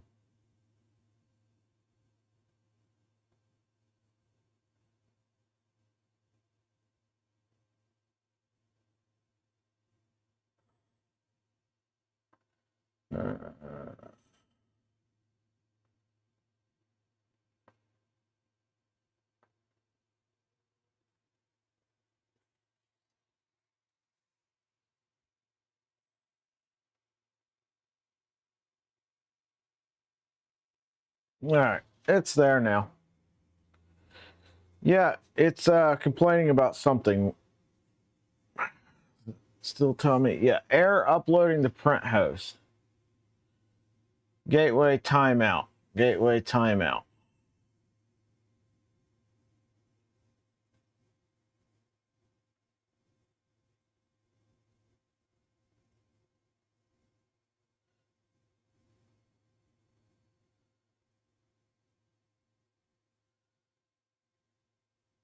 Probably because it's like 92 megs. Probably why it's taking a while. Planning on printing a couple of those samurai style MakerChips displays for the shop. What MakerChip display is this, JPP? Drop a link in chat so we can check it out.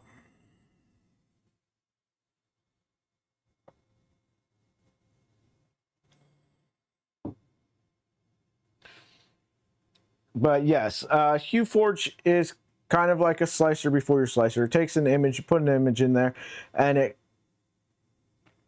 breaks it down into layers by color and brightness.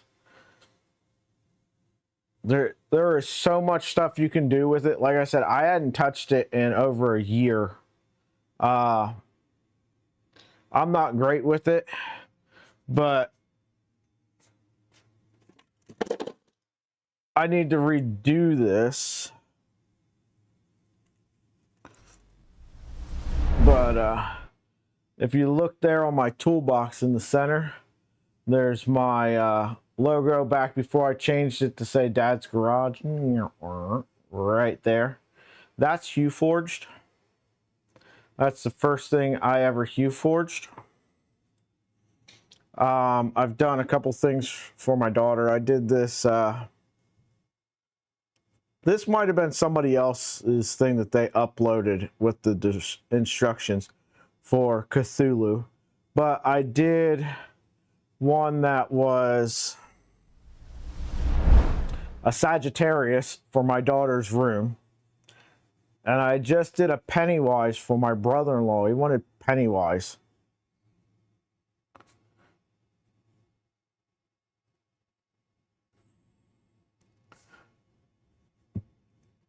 I think the clear is only on the first layer. Preview. So first layer is clear.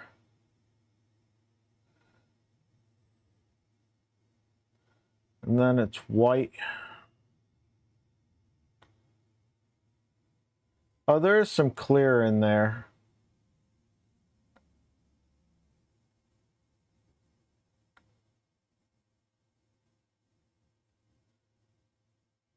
It's no matter.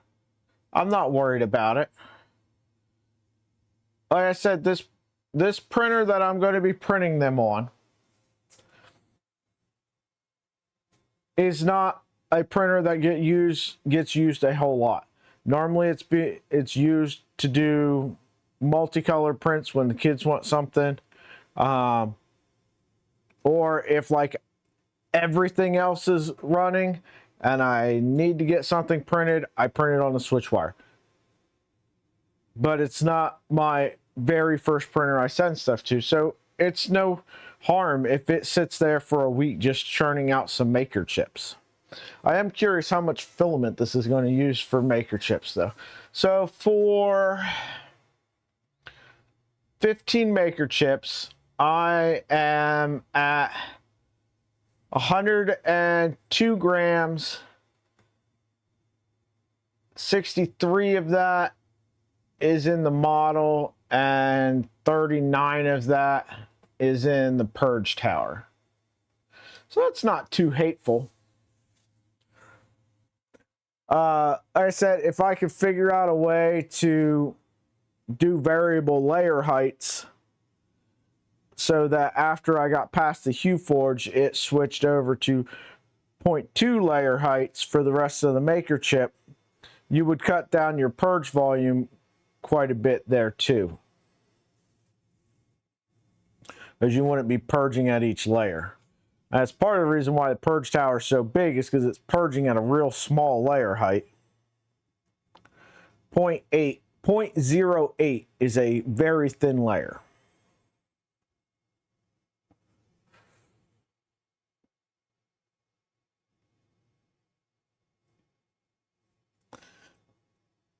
I need to get back and print.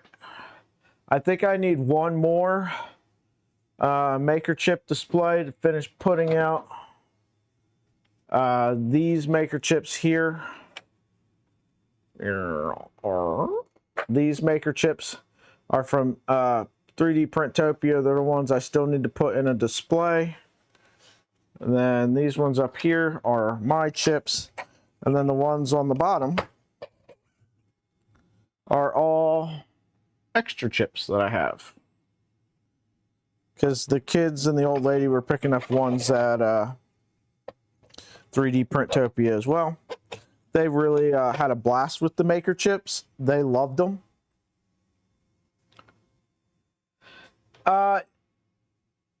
Normally you can, but I think it doesn't want to do it because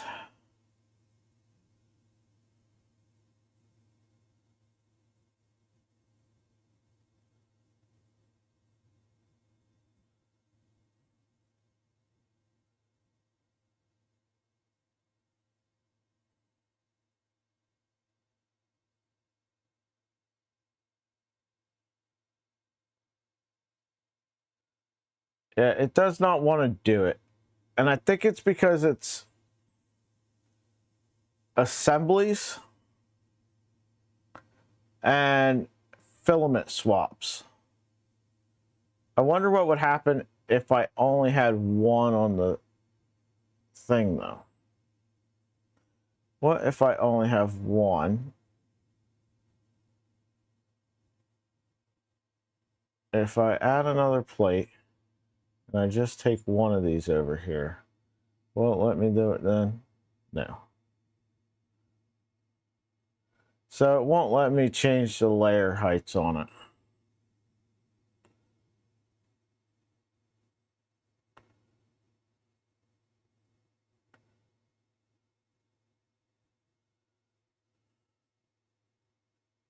Here we go.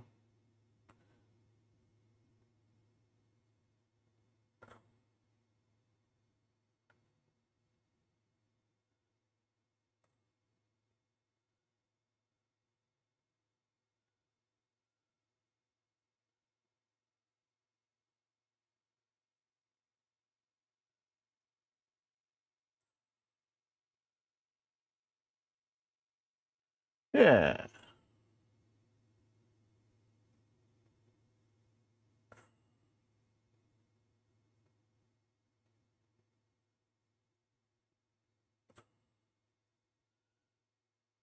If I slice that now, what do I get?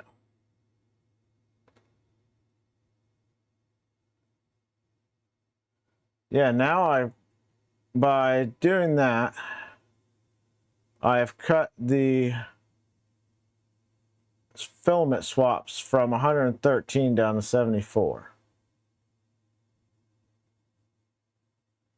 1, 2, 3, 4. 4 layers for the QR code.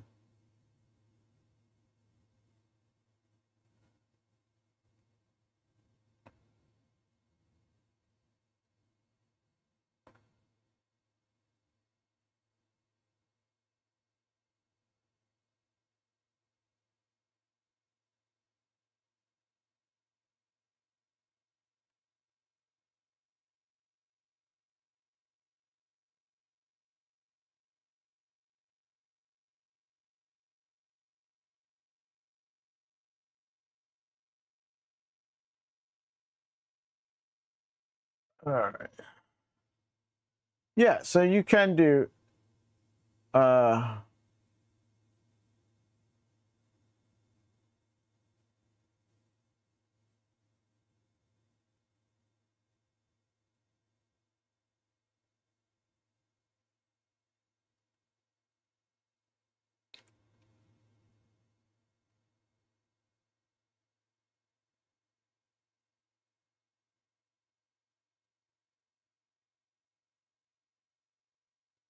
and I want this to be 0.8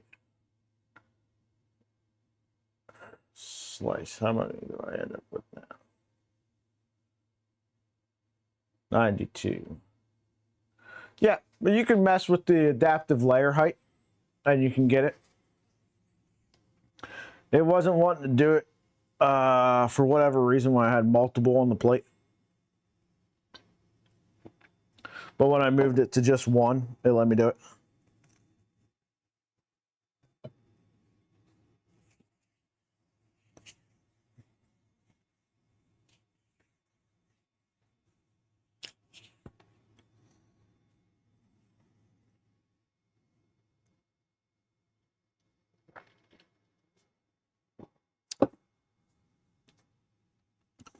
So I'm going to call that a success. We'll have filament in tomorrow. So hopefully by the end of this week, we can take a look at the results on these. Because I'll get a plate of them started depending on when Amazon shows up tomorrow.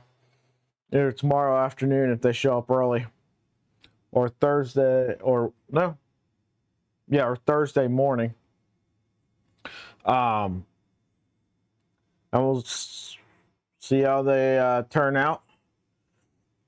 I need to get some filament that I've had in this dryer out of here. I loaded up all my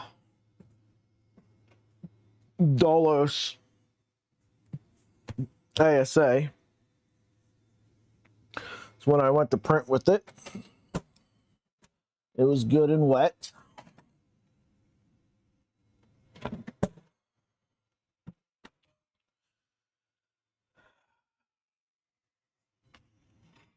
We're going to put these in vacuum bags. Yeah, that's what I'm going to do. I'm going to, now that I've got one that's set the way I want it, I'm going to clone it.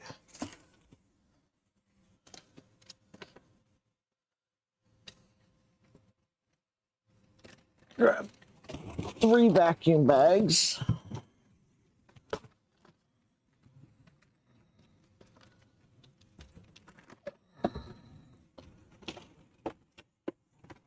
Actually, no.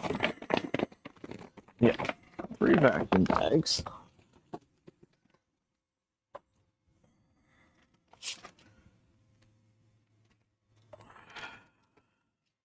I don't normally put stuff in vacuum bags anymore, but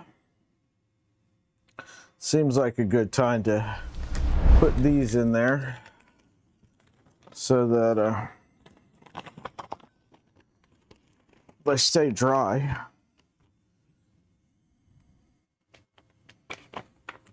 Hopefully.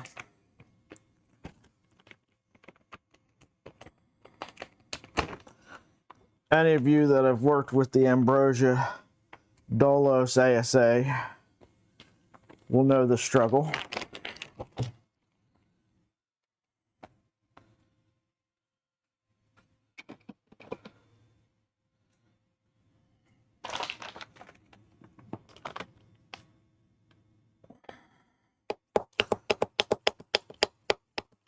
So, Kevin, you said some people have done flat forge for their maker chips already.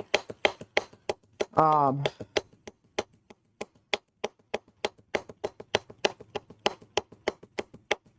you said there's a MakerChip app? Or Liz said there was a MakerChip app? Where do I find this at? Because I'd really like to take a look at that. Yeah, pure torture, yes. The Bananarama PLA didn't do that, though. So I'm hoping that that's true for the rest of the PLAs as well.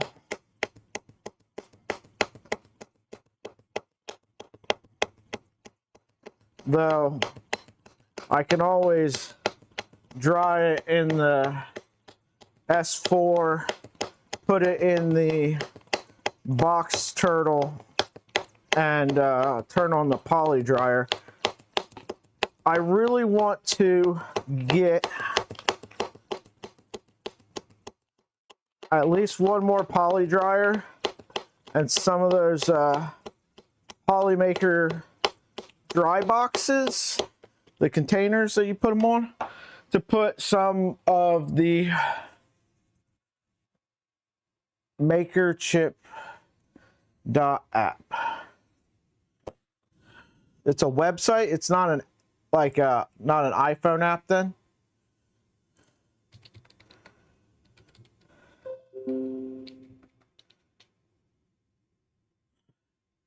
Liz, you're a mod. You can put links in chat.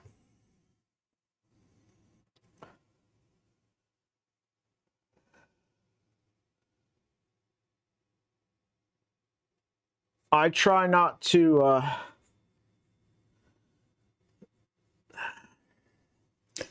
for mods in chat, I try not to make it some sort of like boys club or something. If you're here all the time, if you're active in the community, you're a fellow streamer, whatever the case may be, I make you a mod. If I know you're trustworthy, I make you a mod. That's it.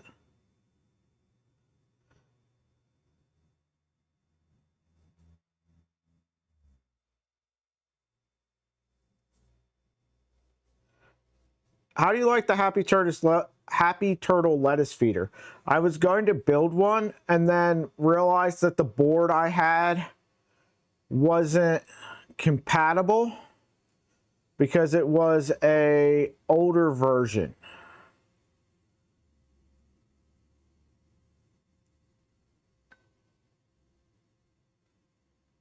Ooh, if I had known that they were 50% off when the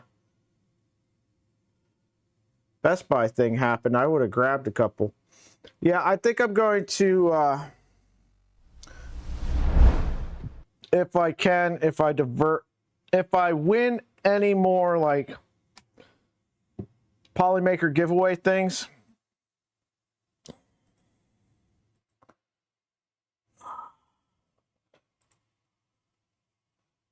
Oh, look at this. Matter Hackers PLA Clear.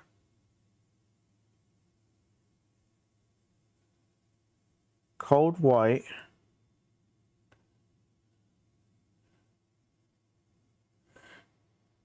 Kevin, so your first layer, are you doing the K2 Kevin on your first layer? I'm very curious on how you've done yours. Anyway, I did not get any Prusa maker chips. I didn't even see any at either. Oh, it was only at Rocky Mountain. They didn't have them at 3D Printopia or anything. Okay.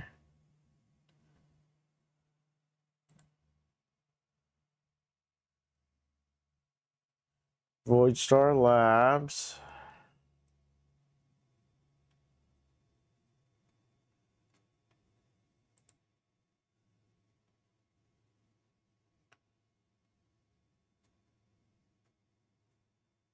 Is this your old one? 2024? Yeah.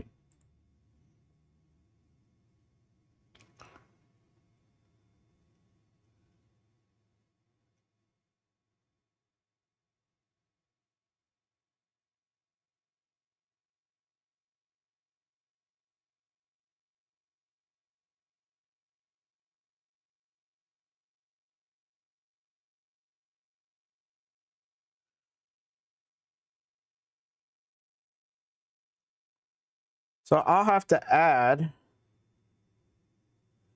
some of my maker chips on here. Like I said, right now we're working on the 2026 design. The plan is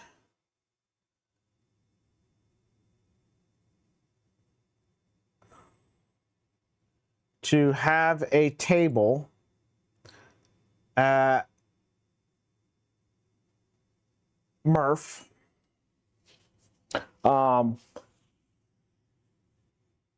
That's the only event that I know for certain I can get to. If I can get to any other ones, I'll be walking around and I'll have my chips come up, say hi.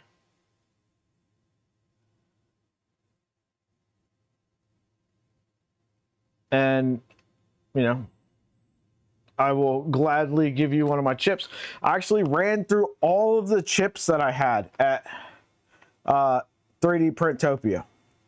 I think I had almost 100 chips and gave out almost all of them.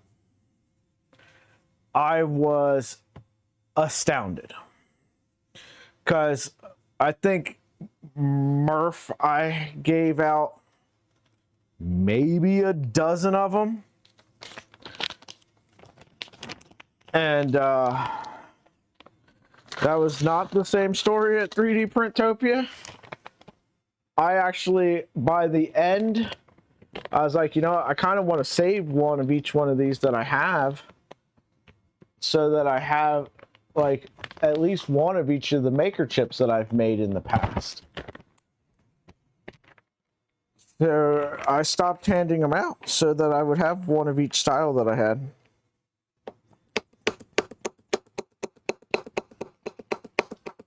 I will upload pictures of the maker chips that I have of my own onto here. That is a very cool site. I will have to bookmark that.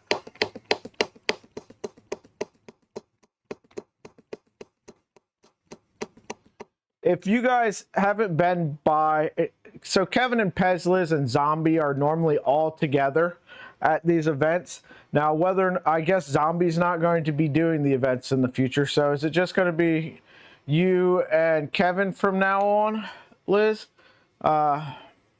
No Zombie, but they have like curtains that are the chips from previous events.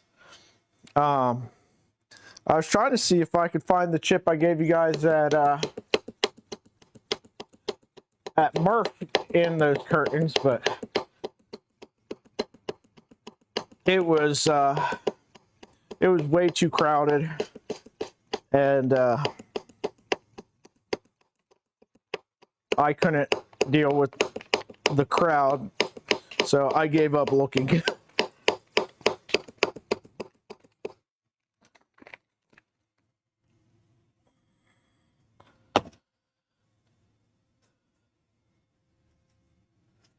All right, I just wondered, because the other day he's on stream having what seems like a midlife crisis and saying he's not going to do events anymore and he's not going to have a booth, and just like, what is going on? Talking about diverting his attention to just making content. And I've never had a booth at one of these events, so I have no idea how much work and effort goes into them. So I don't want to say that he's wrong about how much effort that he's putting into it, and maybe it is taking away from his ability to do other things that he'd rather be doing. And that's perfectly okay.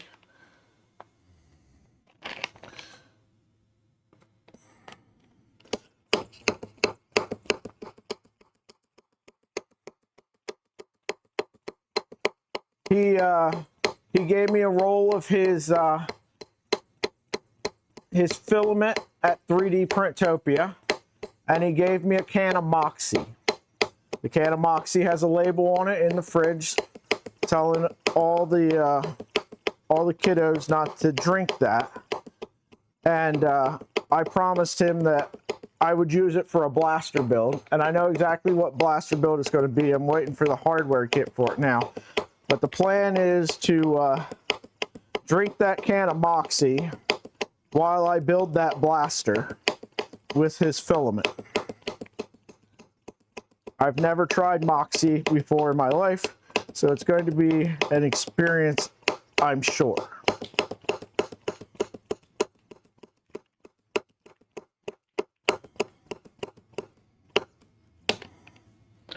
Whew.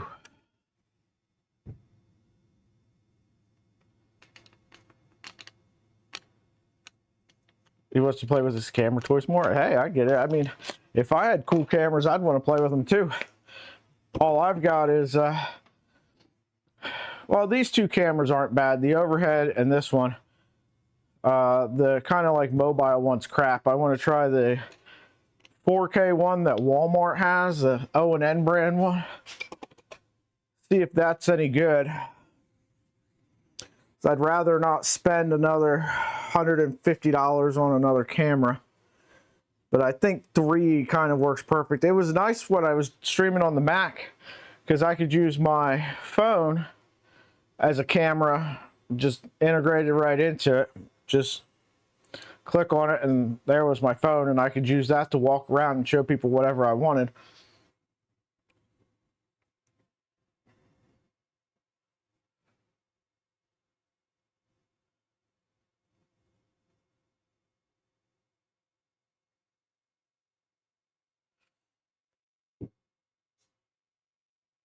That is one thing that I am concerned about. I very much like walking around and checking out everybody's stuff. But also, like at 3D Printopia, I kind of ducked into your booth, Luke, to kind of like escape a little bit. And at Murph, I did the same thing at Jeremy's booth, kind of just ducked in there, hung out back there to escape the crowds. When like I get overstimulated being in stuff and I just can't do it. Start getting claustrophobic, start having like anxiety, panic attack kind of things. So having some place to go where I'm out of the shuffle, you know, people coming by, if people want to talk to me, that's one thing. But like being like It bothers me. So I think that I would like to have the booth for that purpose, but I also don't want to be tied to it. That's why I'm hoping that I can get a booth and have some other people bring their stuff as well, set it up at the booth, kind of have it, me and some other people. Running a booth's a full-time job. Like I said, I've never done it, so I don't know. You guys, Liz and Kevin have an amazing booth with a lot of stuff going on. So I believe it. Like, and I don't know how much of that stuff you guys turn over between shows and how much of it you don't. Like, how much of it is all new prints since last show versus, you know, whatever. And I know that the cost investment has got to get up there. Printing stuff like that for a booth to show is a lot.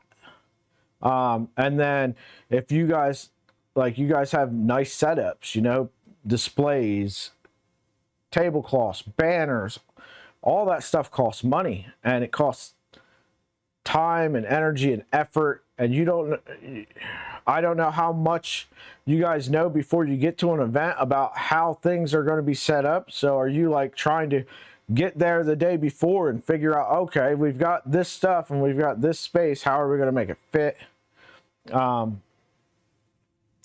But I like getting to walk around. I really like doing the interviews at Murph. I didn't do any at 3D Printopia because I had my family with me. My son drove down from New Jersey to hang out on Sunday, so I wanted to spend as much time with him as I could, hang out with friends, and quite frankly, there were so many people walking around doing interviews at 3D Printopia that I don't know how much value there would have been in me interviewing the same people that everybody else was interviewing. Murph was a very different story. There wasn't many interviews and stuff that came out of that. Oh,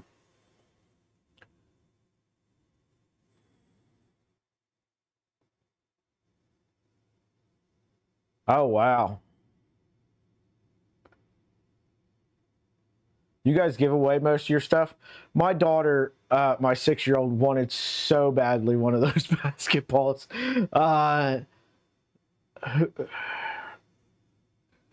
I can't remember whether it was Big Tree Tech's booth. I think it was Big Tree Tech's booth. Right next to it, there was like a shelf with somebody was like had prints on there that they were giving away. And my daughter thought that that basketball was one of the ones that she could just take, the 6-year-old, because, you know, I told her she could take a print off of that tower, like, rack thing that they had for just free prints.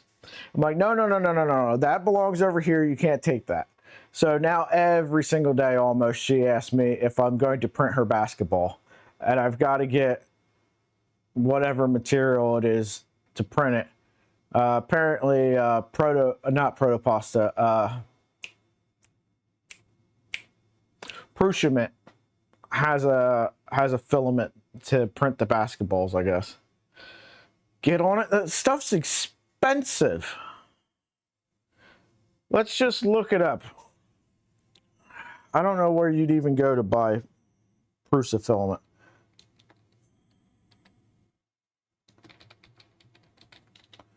Prusa filament, Prusa research, Prusa 3D filament. Okay, let's go over here.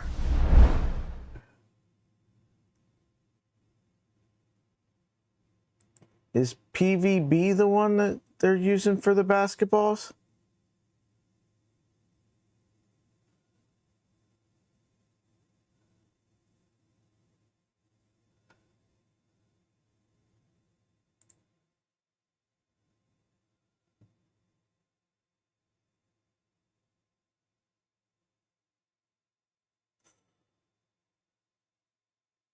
PEBA? They don't even have PEBA on here.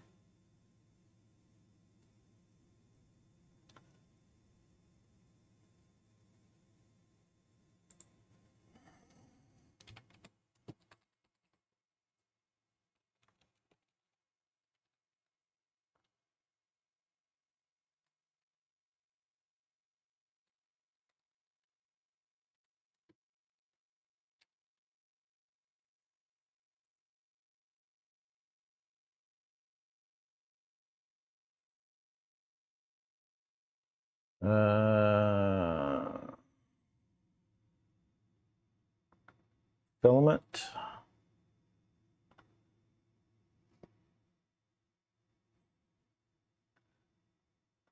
So this isn't PIBA though.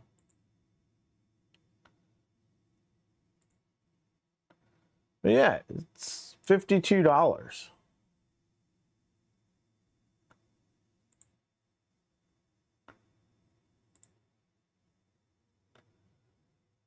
Or you can buy the basketball for $129.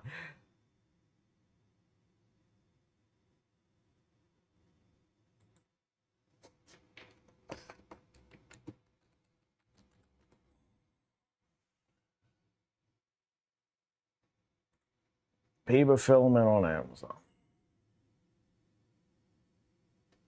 Soraya Tech.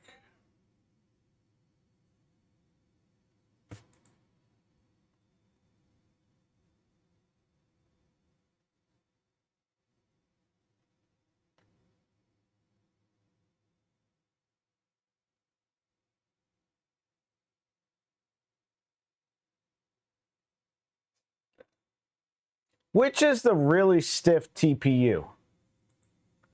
Is this the really stiff TPU 64D?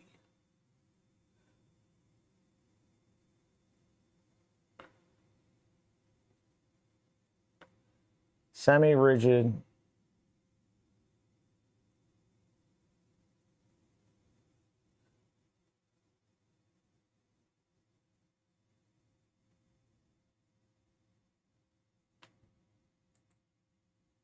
$64D white.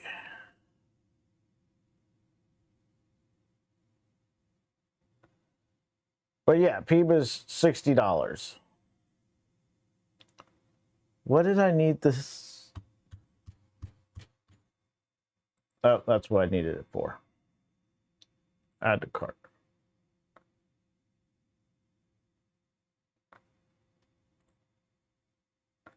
Oh, shit. Not logged in.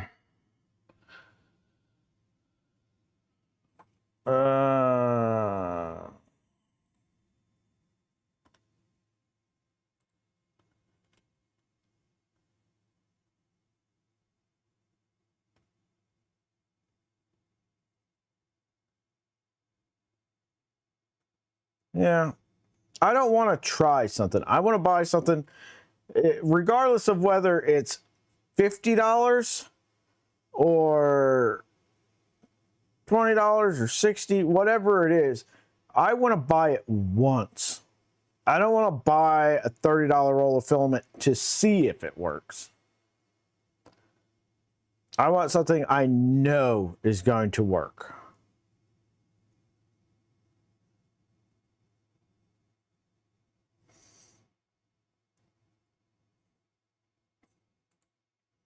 So what I might do is I might just wait until, because I know the filament that Prusa had at their booth at 3D Printopia works. Because I was playing with it with my daughter for like 30 minutes. So probably just going to hold off until Prusa has it, pay whatever Prusa charges for it, and just be done with it.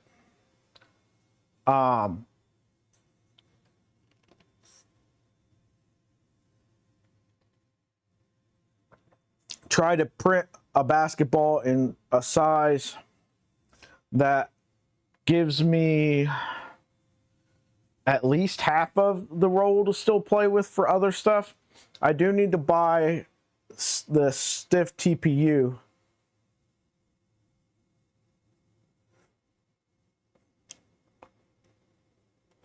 They had it behind their booth.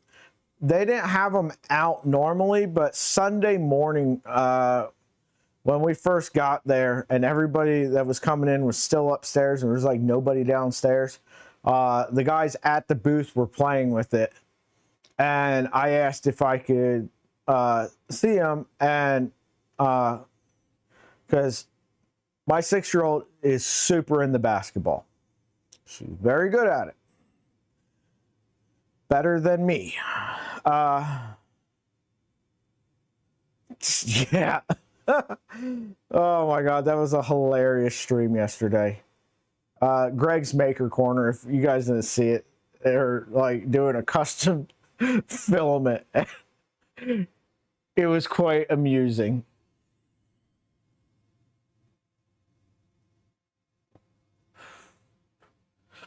Yeah, the stuff that Prussia had, I'm pretty sure was PIBA. And I remember him saying that it wasn't out yet, that it was coming out. But anyway, the guys at the Prussia booth really got into having fun playing with my daughter, and then it started to get crowded, so we gave the basketballs back and moved on.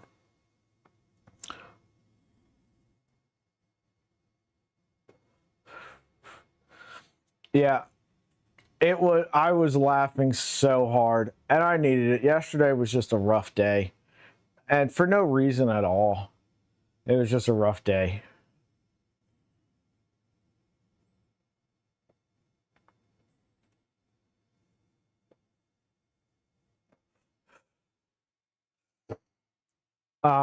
The 64D TPU I need for RAMs and stuff for the blasters. I want to print my RAMs and plungers.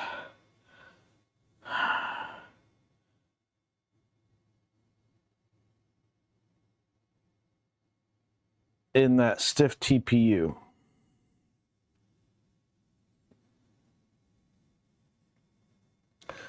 Anyway, I think we'll call it here. Thanks for hanging out, everybody. Thanks for being patient with the stream struggles earlier. Note to self, don't slice anything that's extremely taxing on the stream PC. Thank you to all the channel members. If you would like to support the channel, consider becoming a member. There's links in the description. If you prefer to do it via Patreon or leaving tips, whatever, all the money from that kind of stuff currently is getting diverted over to the Tube Compact goal. So any donations go towards getting the Tube Compact, which is going to, if we get it, go on to the Ender 3 NG build that we're doing at the end of the month. Well, the 22nd of November. So subscribe at the very least so you don't miss that. It's going to be a great stream. Going to be a lot of fun. And then we've got some things coming up. I'm going to try to do a few more streams like this mixed in where it's working on some various things that aren't building a printer. Checking out some stuff like FlatForge. I need to redo HueForge. Thank you for the donation, Brad. Need to do another HueForge for the that I do the logos on all my toolboxes and update those to the new design. Thank you for the gifted membership, Martin, and welcome to the club, JPP. Yeah, that's another way to donate as well. Gift memberships. That's an awesome way to do it. Putting together some ideas for member streams. And I have an idea. I want to run it by you guys real quick. So, I was thinking, and so I've got a few of these things. They are murder mystery things that they give you a whole bunch of clues and stuff like that, and you got to kind of look through all the clues and try to figure it out. Thought that might make a cool members only thing. Done not on YouTube, but in Discord. I could take the pictures of, like scan in all the documents and stuff like that, upload the images, and then we could all try to solve these murder things together. Like try that out for a members only kind of thing. Like I said, it wouldn't be a members only stream, it'd be a members only like Discord hangout thing that we could all get together, kind of schedule. If it was something that anybody would be interested in trying, I don't know, trying to come up with some interesting ideas for members only stuff to do that it's fun, but it's not like stuff that if you're not a member, you're going to be terribly upset and feel like that you're being pushed into it or whatever like that. Everybody kind of has their own way of doing their members only things, and I don't want to copy that. If we do any members only stuff that streams, I'm very much though going to copy Steve Build's method of members only streams end up getting pushed public after a given amount of time. He does it right before his next one. That way, if you're not a member, you still end up getting access to it. Because I don't want it to be an exclusionary kind of thing. It's a hard thing to balance. Anyway, cartographer. Let's see where that is, because that's shipping from pretty close by.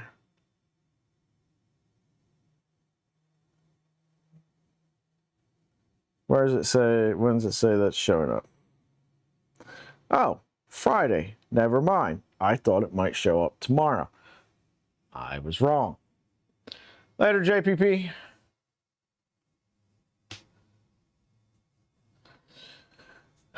Guess that print. Who's that Pokemon?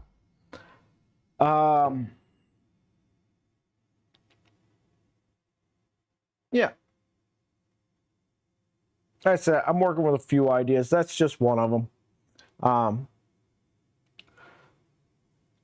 No, I got, as of yesterday, they didn't. I'll go out and check the mail here once I end stream.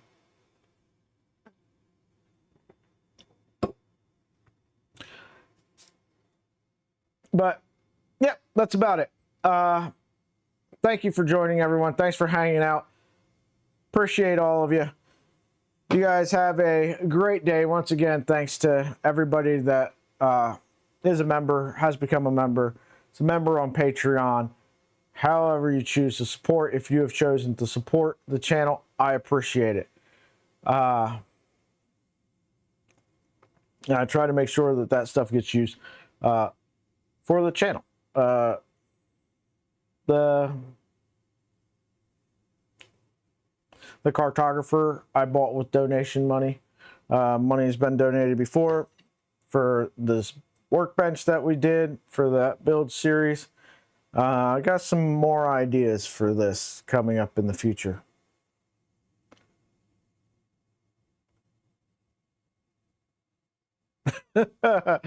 Yeah. That could get entertaining real quick. Anyway, have a great day, everyone. I'll see you back here tomorrow.